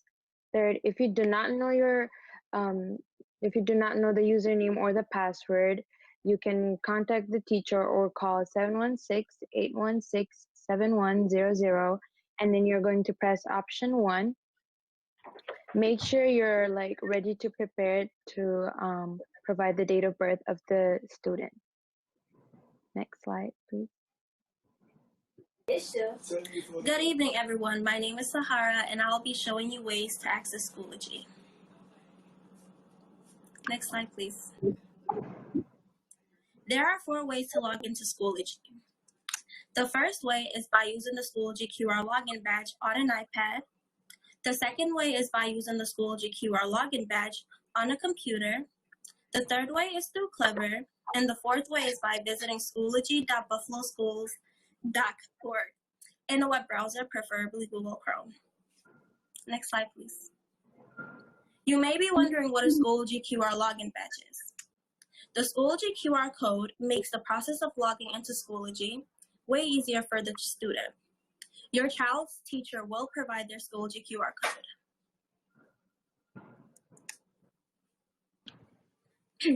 The first way to access Schoology is by using the Schoology QR login badge on an iPad. Keep in mind, this is a great option for students who have trouble remembering or typing in their Active Directory credentials. Step 1, find and open the Schoology app on an iPad. Step 2, click Continue. And step 3 is to scan the QR code. Next slide, please. The fourth step would be to allow Schoology to access your camera by clicking OK once you receive a notification. Then, take a picture of the QR login badge.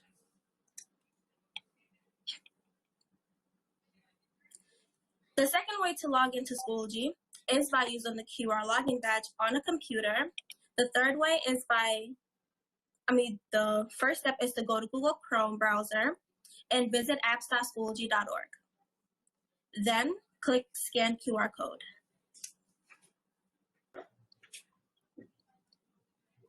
After you allow Schoology to use your camera by clicking Allow once you receive a notification, then take a picture, shown in the picture below, how you can take a picture of the QR code, and you'll automatically be logged in. The third way to log into Schoology is through Clever. Keep in mind, Clever is a one-stop login shop for many of the Buffalo Public School apps available to your child. Step 1 is to visit the Student Resources page on the BPS website. Then click the Clever icon.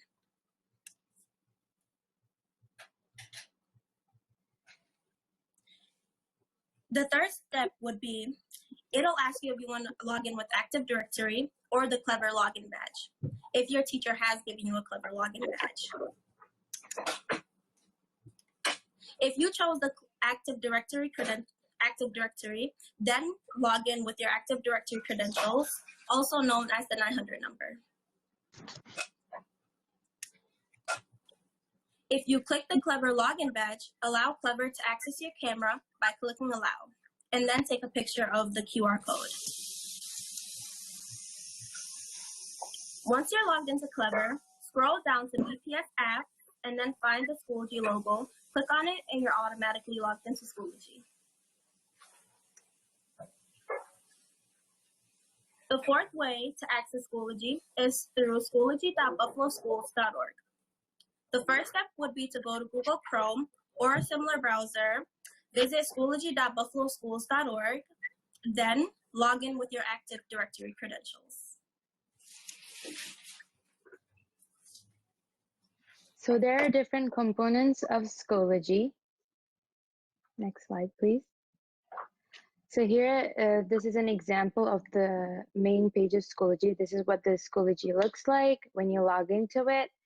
So number one is courses. This usually lists all the courses that the student is in right now.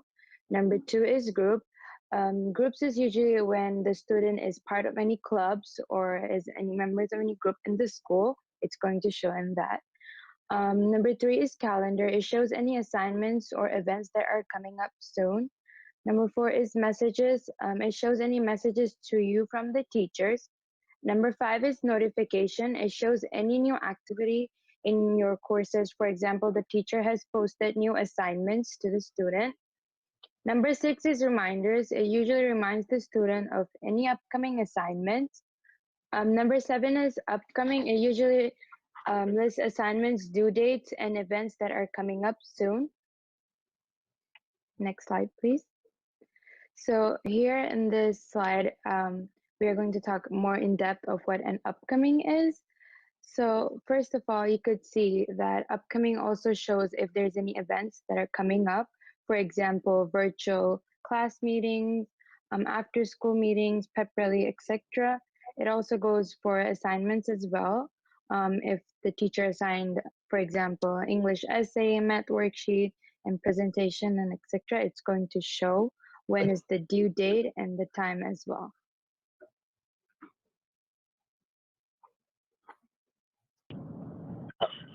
Hello, are you able to hear me?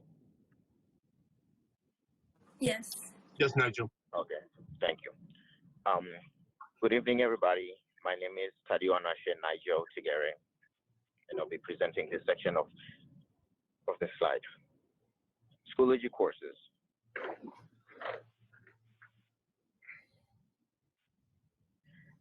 Schoology courses are just like your everyday classroom. However, it's online. Schoology contains things like materials, links to websites, and virtual meetings. It also includes things like discussions. You can access your teachers from the member section, etc.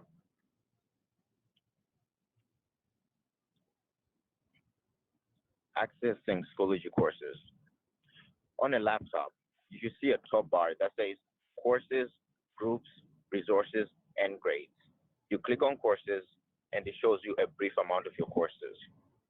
And if you're on an iPad, you click the three lines on the top left corner, and it should show you a drop-down menu, then click courses, and you see a list of all your courses.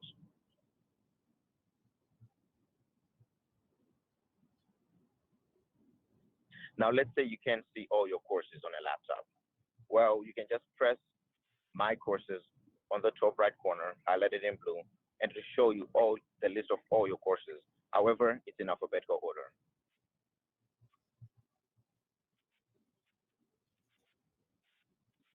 Schoology course materials. Materials include things like assignments, tests and quizzes, worksheets, links to websites. For example, let's say your teacher wants you to watch a tutorial on YouTube. They'll post it in as a link. Or it also contains things like virtual class meetings. We're using Microsoft Teams for the 2020 to 2021 school year, and more. Updates in Schoology are just like your Facebook feed or your Twitter.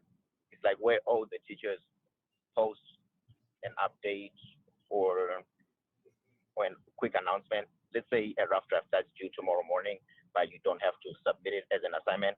It's just like a reminder.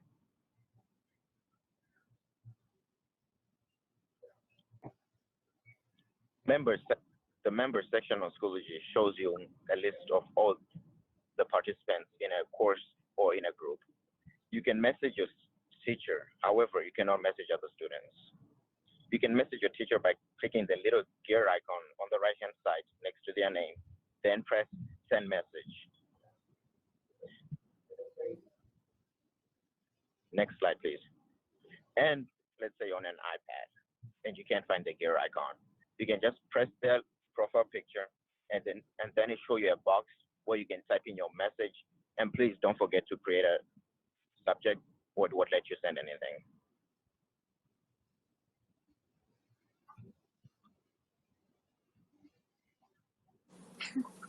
Here are some ways you can join virtual classes using the Microsoft Teams app.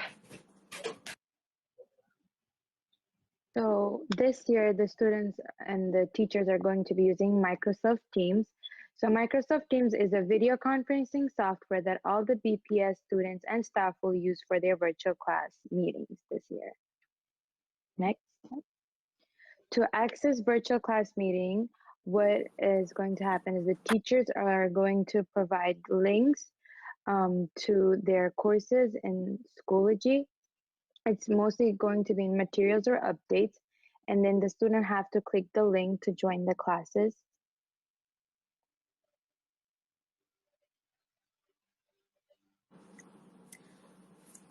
Logging into Microsoft Teams meeting using district-issued devices. District iPad with Teams app. If the student opens the Teams app before joining a meeting and signing in, and they don't know their school email address, they can use their 900 number at buffaloschools.org and their district password. Once they're logged in the Teams app, it will stay logged in. Students will not normally ever have to open the Teams app themselves. It will open automatically when they click their class meeting link in Schoology. If the student has a district laptop with Teams app, the student will automatically be logged into Teams once they sign into their computer.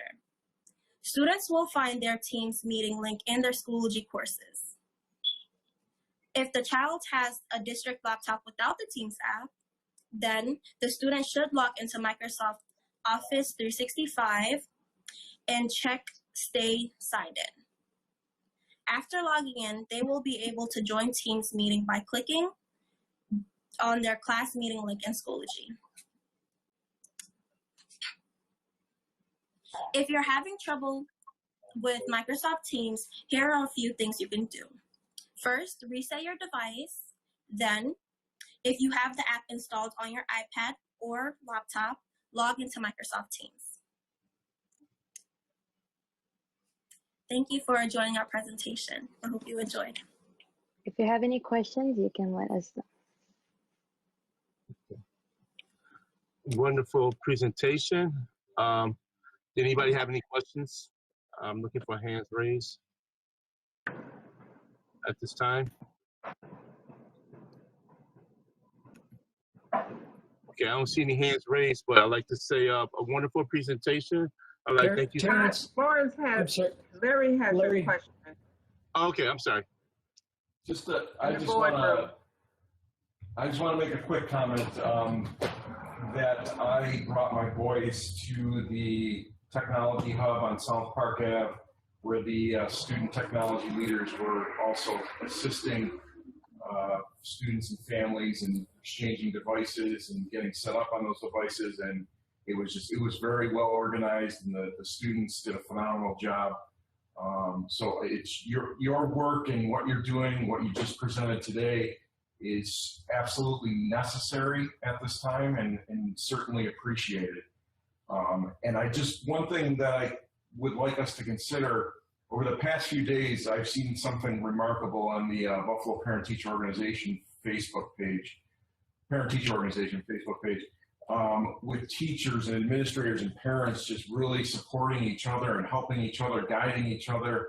And a lot of it is related to technology, and Miss Sarah Edwards has been very helpful in jumping on and providing parents with some guidance.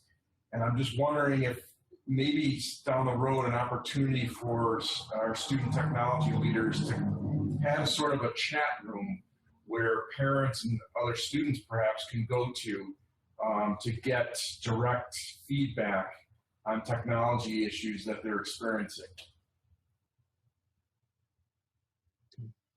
Chat.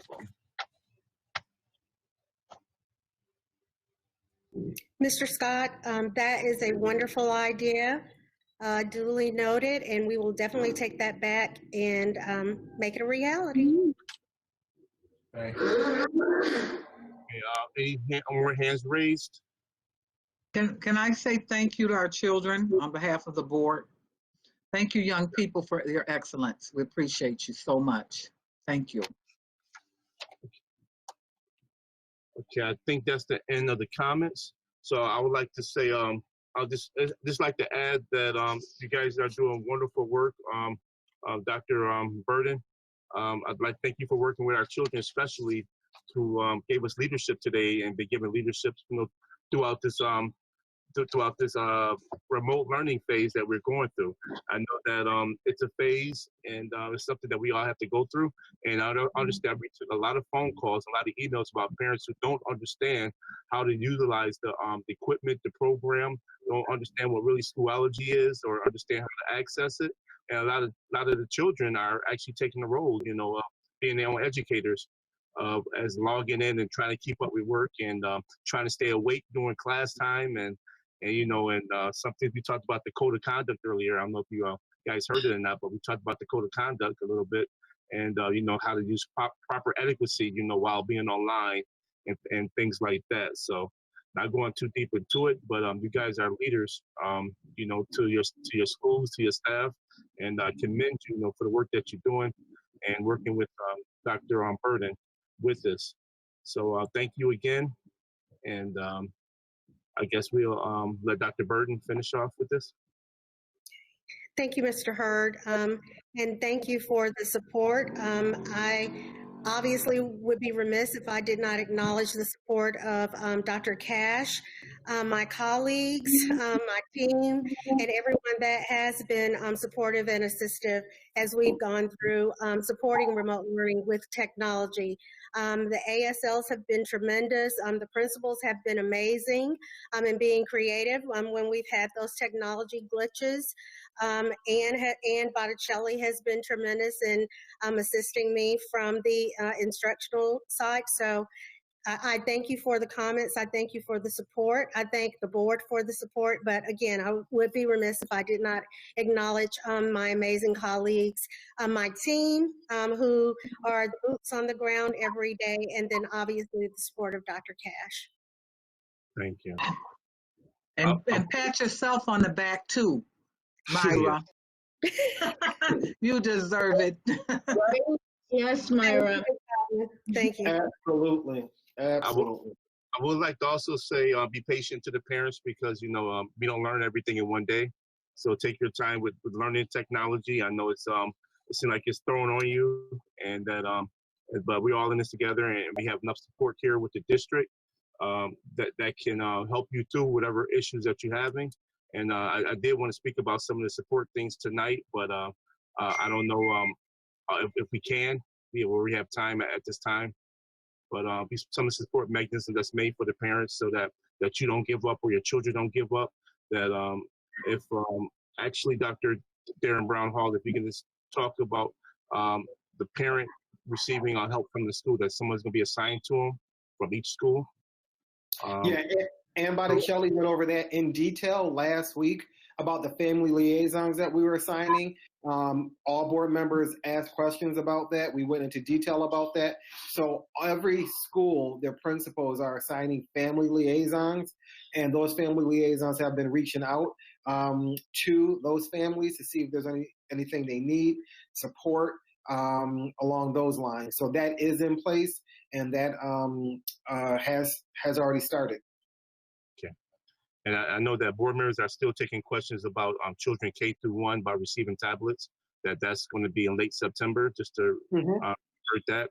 So that process is being worked on right now. So by late September, all the questions are being asked that those children will receive packages until the tablets are available for them. Yeah. So we moved down next on the agenda, which was implications for the code of conduct during the COVID-19. I know Dr. Chandra Wills touched on that earlier during a Student Achievement Committee meeting, but is there any other thing that Dr. Williams would like to add to it? I don't have anything additional that I'd like to add, but certainly I'm open, if there are more questions about it. I think we'll have more to share next month after we've had more time to meet. Yes. Okay. I think one of the important things that the district is, you have hands up. Okay, let's go to Larry Scott. Just for clarity, it sounds like the entire code of conduct is being revised so that it's in line with our new world, our COVID world right now. We're not considering an addendum that just addresses the COVID remote learning, the mask wearing, and social distancing. Am I understanding that correctly? So actually, we are looking at the addendum for the November deadline. The code of conduct, that's a huge, huge task that I wouldn't want to say we could do all of that in 2 months. But the addendum, certainly, we would be able to meet that deadline and make sure that it is aligned to everything that I mentioned earlier. Okay, great. And I think that that's actually better because it's kind of stands alone. That this applies to this school year with remote learning, and when we have in-person instruction begin, it specifically addresses the mask wearing and the physical distancing and everything else that is required in this new world right now. So thank you. That's all I wanted to kind of clarify. Okay. Yeah, I know that Board Member Scott was influential in bringing this to the committee. And I know that Keith Frisk also is working diligently on the code of conduct here with City of Buffalo and the Buffalo Public Schools to make sure everything is going to be coordinated when we represent. So thank you guys for your work and everything that you're doing. And is there any more questions for the code of conduct? If there's no more questions, we move on. Okay, so we move on as we quickly move through the brief update for the Athletic Ad Hoc Committee and research. And then the superintendent will give us recommendations regarding fall sports. So, superintendent, I'll let you go first with your recommendations regarding sports. If you think that order is helpful, then I have no problem with sharing with you what I wanted to share with you tonight. But I wanted to hear about your report from your committee. I'll go first. So that I can see if it, so we can connect some dots. So if you could do that, and then I'll be happy to follow, okay? Okay, thank you, sir. Well, briefly going over what we went over, the origins of the Buffalo Public Schools approved the motion presented by myself with the unanimous vote of 8 seated board members to form the Athletic Ad Hoc Committee. Vice President and Park District Board Member Lou Petrucci and former Vice President and West District Board Member Jennifer McCosey both volunteered to join the Ad Hoc Committee. The 4th board member seated is the Board President. The mission of the Ad Hoc Committee is to review the history, the current and future status of the Buffalo Public Schools Athletic Department. 2, to examine the strengths and weaknesses of the Buffalo Public School Athletic Department. And 3 is to help structure, develop, and present new visions and goals for the Buffalo Public School Athletic Department, which will be voted upon by the school board and presented to the district to administer. Overall, the Athletic Ad Hoc Committee is designed to create a collective vision for the future of Buffalo Public School Athletic Department that will provide rigorous coaching, training, mentoring, and tutoring for the youth that will result in collegiate and collegiate opportunities for all Buffalo Public School students. The Athletic Ad Hoc Committee, we looked at bylaws and we looked at the creation of it. So we wanted to create a shared vision for the future of the athletics and education, to set the direction for the school district to achieve the highest student academic and athletic performances, to provide a rigorous accountability for student achievement results, to work to develop the budget for the athletic department and align it to the district resources to improve achievement, to supply a healthy school district culture for work, learning, and athletics. Also to create a strategic partnership with the community stakeholders to build the district graduation rate, collegiate opportunities through continuous improvement of the athletic department, help develop and ratify collective bargaining agreement with unions, and to maintain a strong ethical and equality standard throughout the district in Western New York. Now, the brief overview for the Modified Sports Program is that the Ad Hoc Committee reviewed some of the strengths and weaknesses of the Buffalo Public School Athletic Department while examining the past and present and future outlook of our sports department. And overwhelmingly, we found that the need for a robust modified sports program that will support interscholastic opportunities and competition for the Buffalo Public Schools. The Section 6 Modified Sports Handbook philosophy is extremely important to all students involved at this level, and interscholastic program have a positive and meaningful productive experience for each student. It is also important that all students have a reasonable opportunity to test, learn skills in a competitive situation, and such competition be equitable as possible. To provide a broad and very athletic program as an opportunity for competition on an equal basis for all students. A desirable program will encourage participation in intramural competition at several achievement levels to provide inter-school competition in the modified sports program for the more talented and a large variety of sports as possible. To realize that the individual schools have the final responsibility to equalize competition and must administer the program so that no overmatching of teams or individuals shall be permitted. Also, to conduct athletic program that's educational objectives shall be achieved so that no single phase of educational program is promoted at the expense or the equality of important programs. To realize that the athletic program must be integrated with all other activities essential to youth, including those that may be conducted out of school groups to avoid excessive loads of any students. To administer the program in such a manner that participants are properly examined, approved, equipped, insured, selected, classified, instructed, and supervised so that a safe program as possible is conducted. To administer a program so there would be no overemphasis on minimum loss of school time with limited publicity, component officiating, limited awards as paper, certificates, and ribbons, in efforts to make and keep a proper perspective.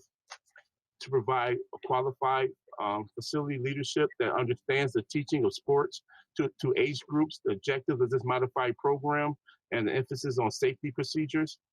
To incorporate the schools in the area, providing inter-school scholastic administrative unit that will achieve the goals and will aid the development of the highest and cordial inter-school relationships. To conduct a program that is properly respected for authority and is achieved, and so that all evidence and undesirable athletic mannerisms are avoided. To compete within the spirit of the rules and give every opponent due credit and respect to win honorably and lose gracefully. And also to incorporate the sectional athletic council in its efforts to provide sound leadership for all middle school in this section.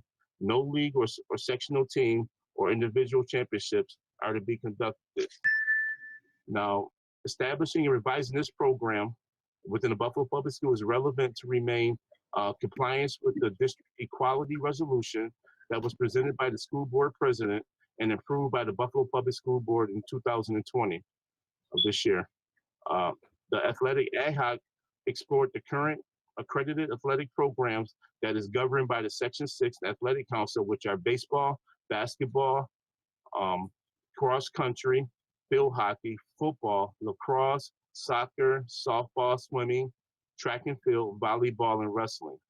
The Athletic Ad Hoc Committee also felt it necessary to explore non-accredited athletic and adaptive programs such as bowling, music, band, arts, creative drawings, journalism, boxing, cheerleading, golf, ice skating, drill team, and tennis.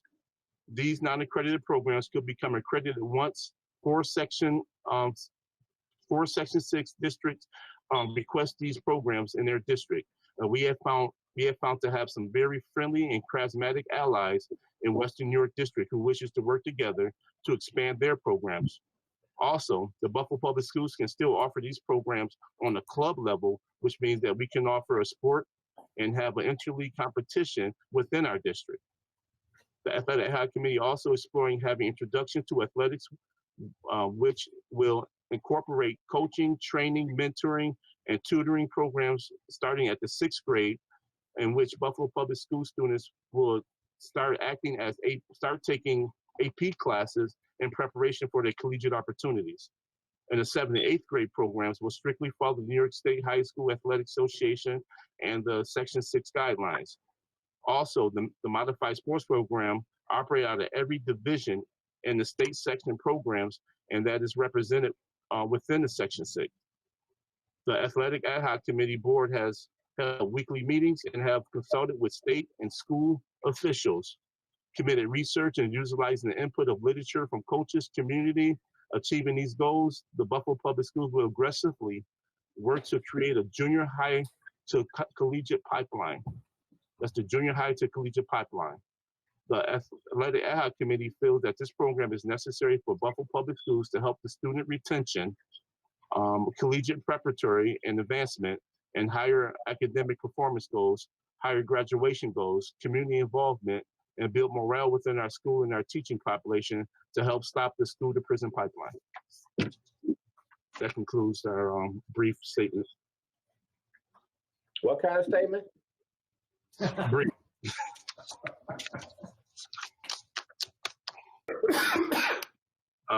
If there are any questions, or if you'd like to move forward now, Dr. Cash, I didn't take questions. I was wondering if Lou or Jennifer could say something about this. Sometimes Jennifer asks me to break things down and make it clear for the public. I kind of would like that to be done for me, so I can understand kind of what were you getting at as a committee, Jennifer and Lou, and what's the bottom line here? What was just said? Sure, Dr. Stab at it first, and then I'll sum it up. How's that? Thank you very much, Jennifer and Dr. Cash. So basically, the Ad Hoc Sports Committee is looking at development of programs, the continuation and the improvement of existing programs that we have right now with respect to our varsity and JV programs. The second phase of this would be to supplement and to improve, and as first stop would be modified sports programs that we find in many other of the districts of the Big Five. So you start with modified, you go to JV, you go to varsity. Each one builds upon the other with the skill set. However, one of the things that we were looking at is that we did not want this to solely be about being about athletes, about what else can we do to broaden the engagement of other students. So we looked at our special needs population, see what we could do to get them more involved in sports and athletics.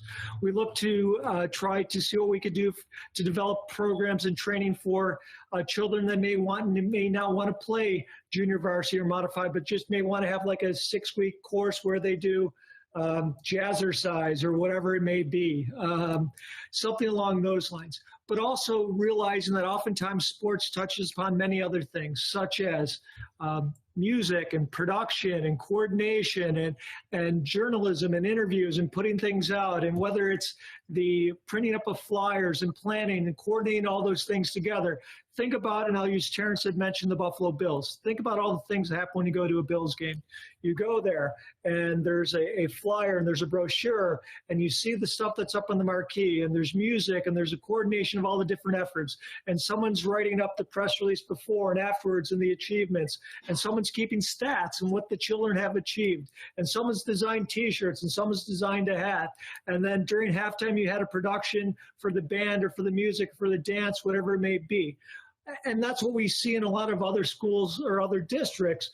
And we wanted to bring this kind of overarching thing that saw athletics maybe as a medium to expand and give opportunities for kids in all these different fields to participate, to give them the experience. Hey, during my time at the Buffalo Public Schools, I posted all the results to the Buffalo News and other media regarding the results of football or soccer or cross country. During my time, I did the press releases. Sorry, Elena. During my time, I helped to do the brochures. You know, I helped design a hat for the team that won the championship. Those are the type of things that we're looking at, looking at athletics through a different lens that incorporates more of our students. I see. Thank you. That was helpful. Jennifer. So yeah, what Lou said. But then also, what I want to point out for sure is that document, and thanks, Terrence, you know, reading it out loud and stuff, but everybody kind of look at it. It's a little bigger than where we're at right now, right? There's a lot of goals in place and there's a lot of things that we're trying to accomplish. But the one thing that I know my mission and goal was beyond this was to make sure that the athletic committee that is currently in place, the what's happening with that, what is the relation to the athletic committee that this ad hoc committee has, that has to be clear, right? And then we need to make that happen, because the MOU in place, you can't do much if you don't have the coaches, and the coaches are tied to the MOU.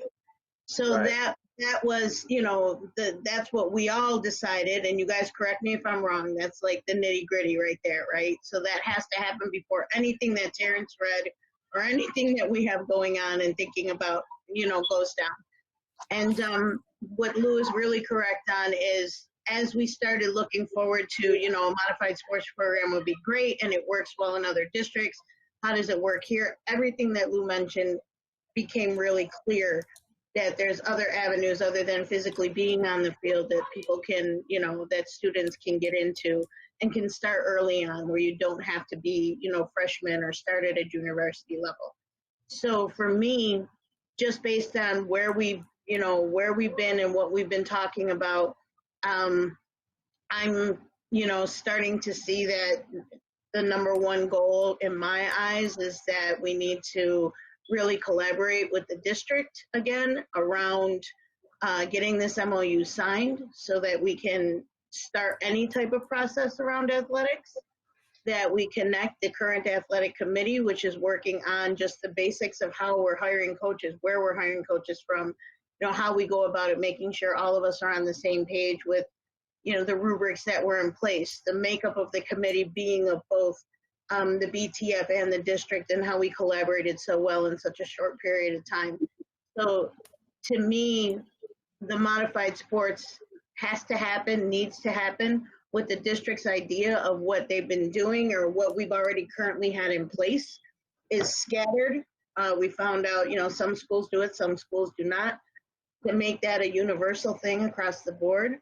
I think we talked about where the community is concerned, how do we tie in the efforts that we're trying to make into our current little leagues and uplifting the little leagues so that they are, you know, when they're starting their T-ball at 5 and 6 years old and they're starting to go through that, how do they get into these modified programs and really take that succession all the way to the top? So these are what we're touching on, but we can't do it in a silo. And you know, making sure that we connect well with what the district has in place, putting a plan together, and again, getting that MOU signed. And again, everything that Lou had stated, we took into account that if you mention athletics, there's a narrative, right? And you can't just focus on athletics. We have to look into arts and music too. Well, they all kind of come together the way that we're looking at it, the way that Lou put together, and hopefully we can work with that whole aspect of how everything kind of intersects, right? It's a lot all at one time, and we're literally uncovering all these things as we meet every Tuesday for at least a couple hours. We're meeting and we're talking this through. So it's productive, but at the same time, we need structure and clarity, and we can't do that if we don't have the connection with the district and we don't get that MOU signed. So that's my take on it. I'm not saying that I'm not speaking for both the other members, but I'm still, you know, where the athletic committee and the ad hoc committee come together with the district, that to me has to be, you know, and with my logistical mind has been on fire behind trying to figure out where that comes together. Okay, so colleagues, that's very helpful, and I understand better now. So here's what I like. I like the big vision. I think that's a very broad and big vision for the district going forward. And it has a lot of high aspiration goals, which I like. I like the emphasis on equity and all the students participating in something to engage them in physical activity. You know, it doesn't all have to be competitive sports, but just engaging more students. I like the idea of a pipeline, or what we used to call away from, like you say, from T-ball to varsity.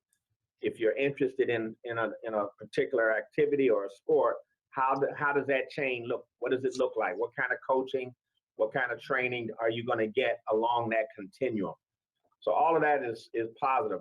In short, I would recommend that we start to now, since you've kind of sketched out your big vision, you have a lot of goals there, you have a lot of things specific, strategies and ideas, that now we've got to connect that to what I like to call a program of work. How do we execute the vision? And that will have to be with staff. And so what my goal will be is not to make it go divergent, but to make it convergent. How do we make it so that it comes together as something that we all want to focus on? It does, to me, look like a goal up ahead, so to speak. I mean, some of it we can begin to work on, you know, this year, hopefully. But it does look like a little bit of an up ahead kind of an approach when you consider the crises that we're sort of in right now, and then trying to get so the planning part of it can begin immediately, but the actual, you know, execution and starting to get that, we're going to need some time to work on that. But I do thank you for your work, your hard work, and your interest for the children. I certainly support that. Now let me sort of go to a short circuit piece tonight, because I just think it's something we ought to talk about. I'm not asking you to vote on anything tonight or to make any decisions, but I just need to get it out there because it's sort of confusing to children in my mind, and it's actually cruel, having been a former athlete as a student and a youngster, that when the administration kind of leaves us dangling on what's going to happen with sports. You know, a lot of kids, that's a big deal for them in their life. Many go to school first and foremost to play a sport, for example, male and female. But this year is a different year. It's a year unlike any we've ever experienced. And as you know, the governor sort of threw it back to the local districts. We had a BOCES 1 meeting today from all of the Western New York superintendents. And frankly, they were all over the place with where they wanted to do, what they wanted to do, how they wanted to do it. And this thing is political.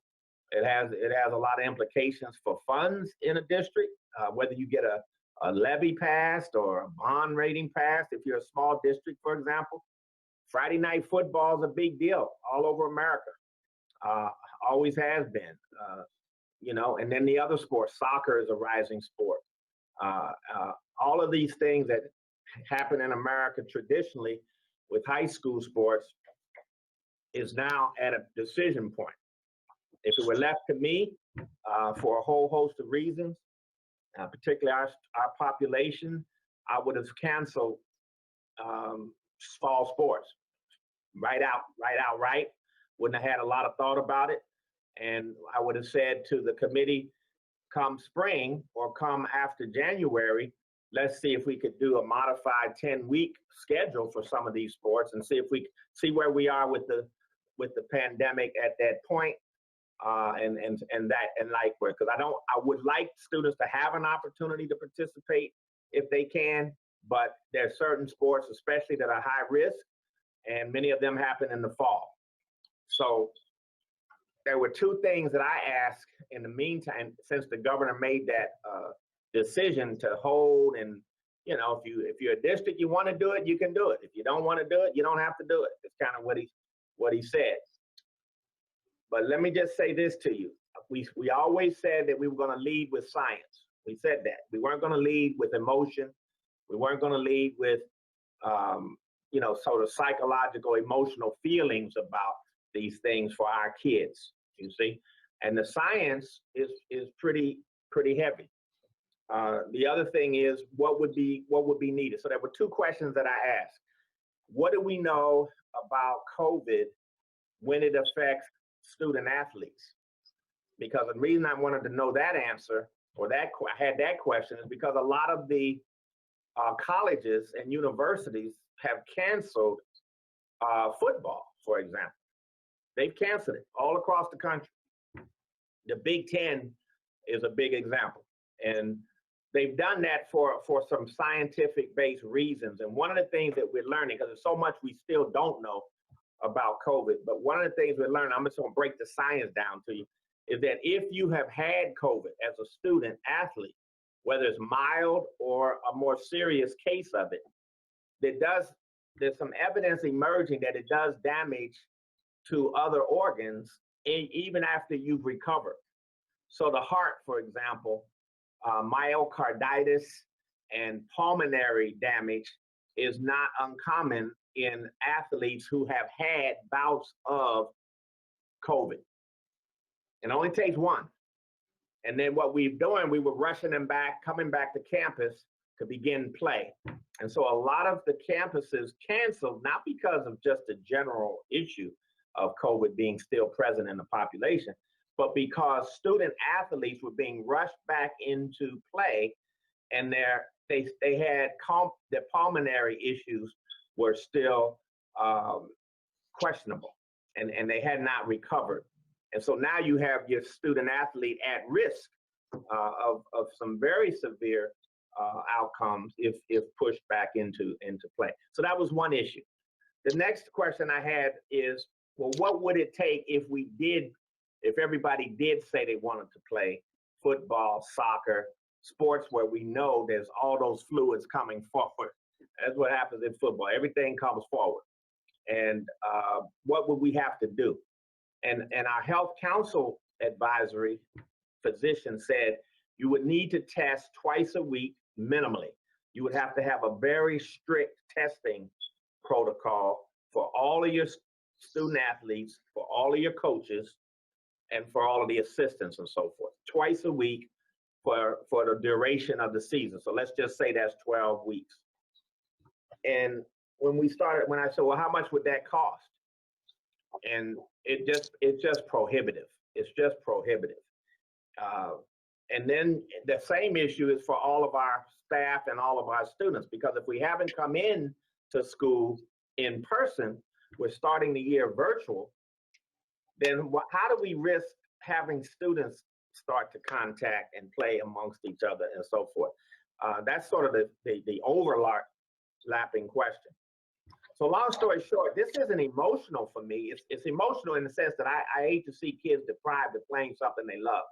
But if we were to lead by science, we would cancel fall sports and wait until this uptick that is occurring in our community now, and wait until we get through flu season and try to see where we are on the other side of January.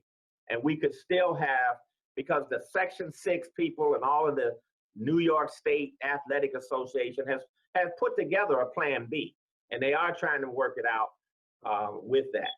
But we really, we don't want to do it, but I wanted to see a consensus about it, you see, because I didn't want to distract at the beginning of the school year something like athletics, and you know it will be a big issue right here at the beginning. So I just want you to think about it, colleagues. Those are some concerns that I have. If it were just left up to me, you know, I would have canceled this a long time ago. I'm disappointed that the governor didn't do it like other states do, where they make a decision for the whole state. They don't leave this to individual districts. I think that's a terrible sort of decision to make. You make a decision one way or the other. You don't leave it dangling like this.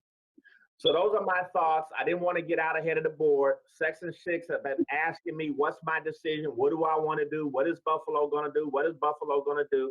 And I said, I'm going to bring it to the board and let them think about this, put on the table what my concerns are, and then hopefully we can get to a decision on this within a week or two that represents consensus among Western New York sports.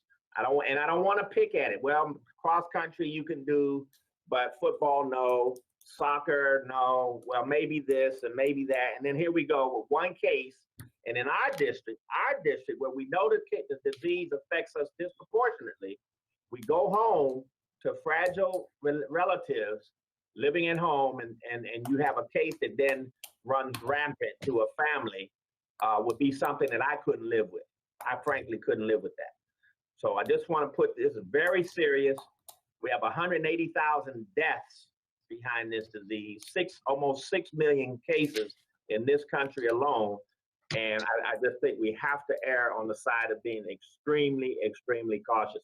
This is not a normal time under any circumstance.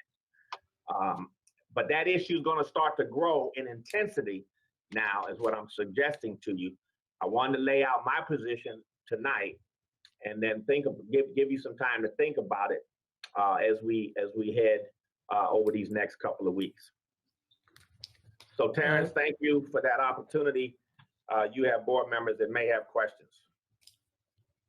or comments. Thank you, Dr. Cash. Right now, I'm gonna leave it up to any questions from board members. I see board member Scott with his hand up. So Dr. Cash, as you were speaking, we received breaking news that the New York State Public High School Athletic Association is postponing high-risk sports till March 2021. I don't understand. What is that saying? That includes football, volleyball, competitive cheer, high-risk sports being moved to March 2021. Ooh. What about soccer? What about all the other fall sports? Soccer is a medium risk sport. Most of they classify them by low, medium, and high. I know soccer was a medium risk. Well, how do we know?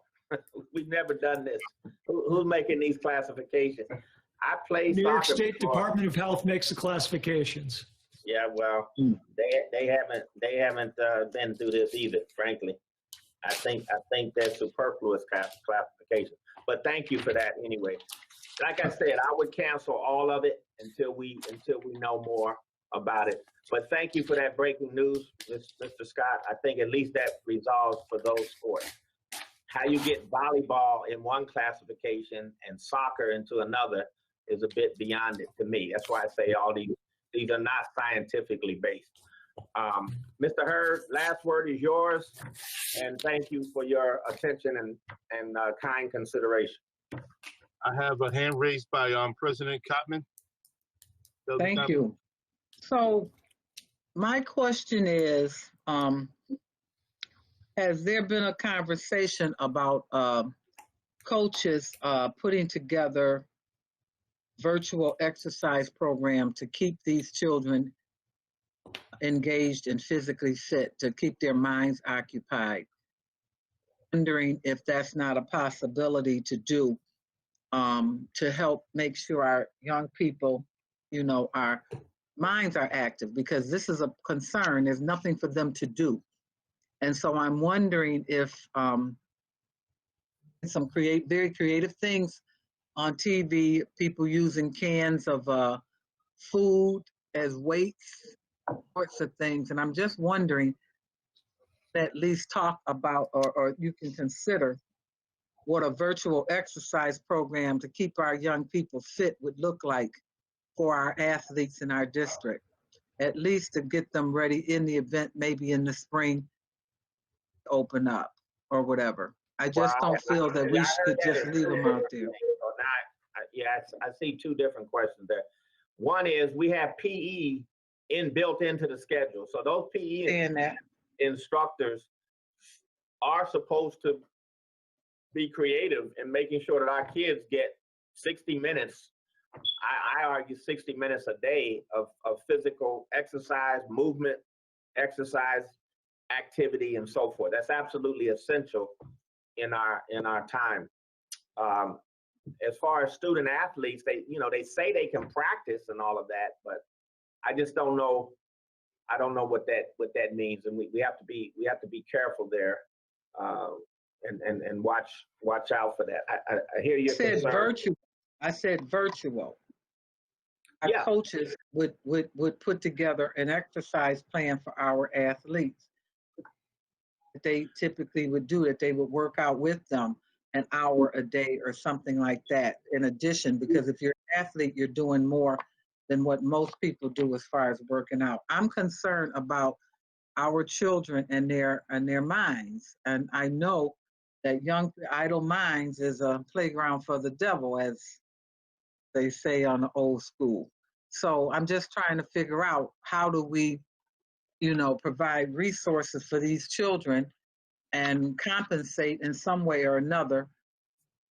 There's a need if somebody wants to be a part of it. I think that we should look at what a virtual exercise program would look like for our athletes and keep them in shape. That's my For that matter, colleagues, I'm for something like that for everybody.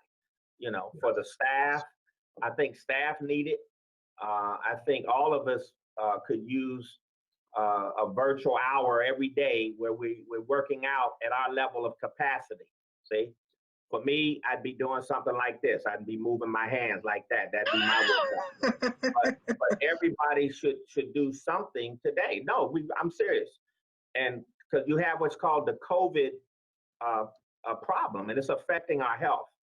So I agree with you. We'd have to look into it. I mean, my son, for example, is a nationally recognized fitness expert, and he works people out all over the country. And he would do something virtual. He offered to do it for Buffalo. He said, "I'll work Buffalo out if they want to work out." It's that kind of idea that you're after, getting online and doing something structured to keep people off of doing other things. So well, I'm just concerned about our kids. Ideas, share it with us. I'll look into it. Concerned about our children, idle minds. Absolutely. Mr. Hurd. We have another hand raised. I believe it's Mrs. McCosey, Board Member McCosey. Wait, so I just want to point out the importance of the MOU. Because if we have right now, without the coaches that are supposed to be in place for some of these sports anyway, how do you navigate what that looks like if you're looking for it from an athletic lens, right? If a coach is usually the one who works out with the football team, we need those type of things in place. So support for that is like key. But I do know it isn't, for the physical education department, aren't they doing something around making sure? I know we have regular gym classes, but isn't there more programming that has been invested in how we move the kids around? The last time I asked a question around that, kind of what are the kids doing so they're not sitting, still majority of the day if they don't have gym. I was told we have programs in place that, or we're looking into programs. So I'm down with the idea of getting us all, how we can do that. But right. I do feel like we touched on it, but it's a good question to bring up again, President Gottman, because I'd like to know exactly what's happening, other than just the physical education piece that the students are getting maybe 2-3 times a week in the school. So yeah. Considering that the coaches have an intimate relationship with these guys, I think they can continue to work with their minds. That's what I'm concerned about. I mean, this year has been crazy with the amount of shootings and the amount of people that have been harmed in this city. I'm just concerned that that there's a need there, and I mean, there possibly could be a need there where at least from 6 to 7, these kids are engaged with their coaches. You know what I mean? That's what I'm talking about. Yeah. We know for at least 1 hour we got them off the street. We'll call a meeting of the coaches see what ideas they have, ask them Thank you. specifically about that, and some good ideas will come out of that. So we'll keep you posted on it. All right. Okay. And no more questions, no more hands are raised right now. So I'd like to say, first of all, thank you, Dr. Cash, for your support with the Modified Sports Program. The committee's been working very hard with it and been looking at different avenues of how we can better our the projection of our youth, going to college and getting better grades and keep them interested in education in school, and also retention, keeping students here in the city of Buffalo public schools and not going to other different departments for education. So I believe this is very important in moving forward with that. And we can next talk about how we can work with the athletic department and your administrative staff, how to get some things established and get moving on that. So thank you for that. And another thing, I read a story the other day about a University of Houston defensive lineman who had COVID and all the heart and the concerns that he has with his heart right now. He's unable to play this year in a division that's actually playing because of the things that you just spoke of, the myocarditis, the heart element that protrudes after the COVID infection. So, and I think about my son who has Division I aspirations, visited a lot of Division I schools, and this summer was supposed to be the year that we was going to go visit all these other Division I schools that we received letters from and see how that was going to go, but that never happened because of COVID. And it's heartening to the kids, disheartening to the kids, that will be graduating this year, that was looking for college sports, and I'm glad to see some coaches are reaching out to the children, but they're never going to get that full spectrum of of areas that they could have went to, or missing that senior year. But it is a tough situation. But I also believe, as you believe, that supporting our families and making sure each and every child is healthy, and that they remain in the exact same way that they left home, that they come home safe and without having to deal with those type of illnesses or risks. I think that's a wise choice.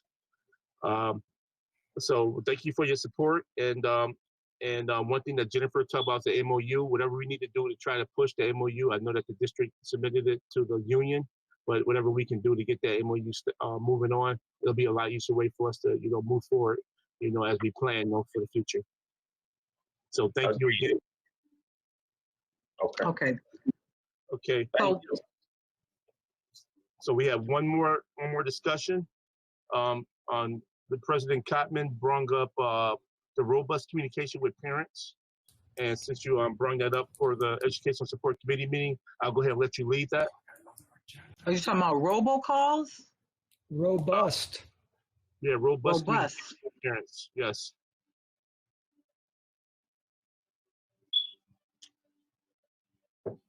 I'm not sure who exactly. Mrs. Cotman, this is when you and I were discussing about additional I know. ways. I remember. I'm trying to frame this. Okay, so Dr. Cash, the board feels that there's a need for us to parameters or have more robust plan in regards to communicating to our parents. Ultimately, it will grow into the community. In that conversation, many board members have volunteered to work idea along with your staff, but we feel that there's a need to expand what's going on in the district. And I mentioned to you the possibility of using interns, senior college interns.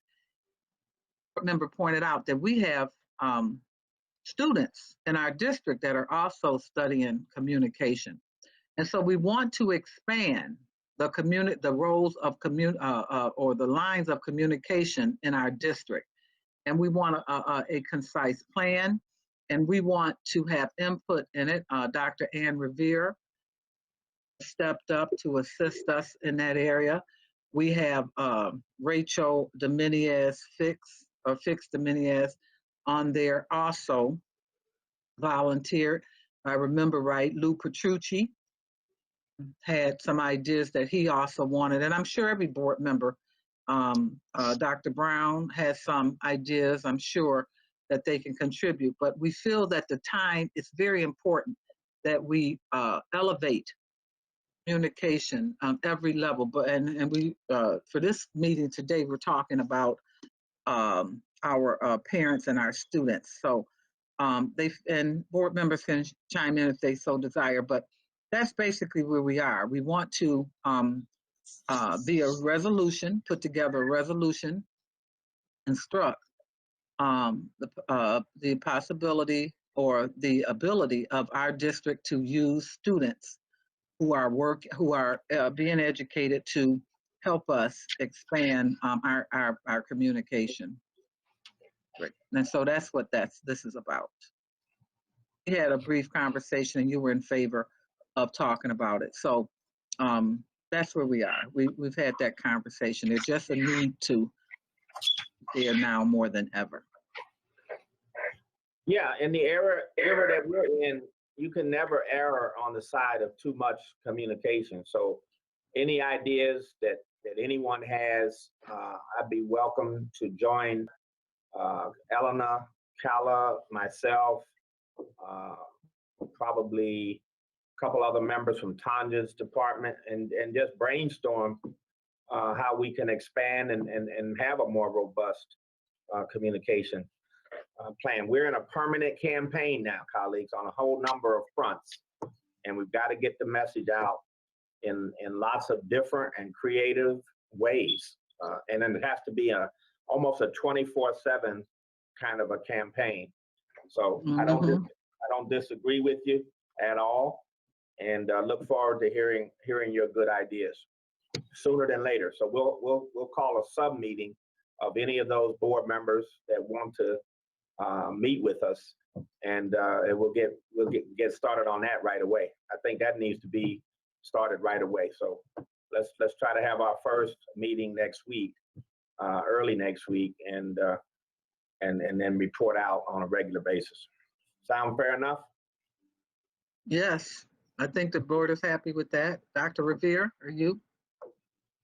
I'm very happy with that, and I look forward to working and supporting in any way I can to improve communication and to help the district move forward with it. I think the bottom line is a lot of people are doing a lot of different jobs, and they could use some support and some expansion and some help, and so I'd like to be able to help out with that. Excellent. Thank you so much. What about you, Jennifer? That's good with you? I am so ready to be on that committee or however we work it out. So thank you, Dr. Cash. That support means everything, and let's do it. Absolutely. I think the board is unanimous in that. I really love that. Thank you so much. That's that. So we're next week. Terrence? Okay.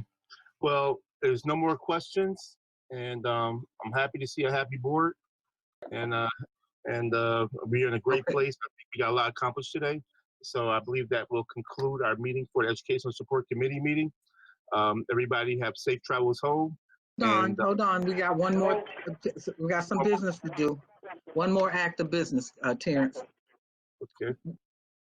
We need to go into executive session. And we need, Nate needs to talk to us. So I need to move forward a motion, and I need it moved accordingly. I have a motion to go into executive session for the purpose of discussing lease negotiations with Duville College.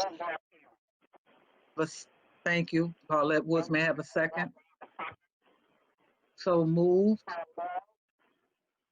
So moved. To executive session. Right? Okay. The board went into executive session to receive legal advice in regards to a contract with Duville College. No actions were taken. May I have, at this point, if all minds are settled, we will end this committee meeting, conclude. There's no need to take a vote. We're out of committee. Thank you very much. Thank you. Have a good night, everyone. Have a good night. Have a good night, everybody. Have a good night, everyone. Good night, Terrence. Good night, everybody. All right, it's time for dinner.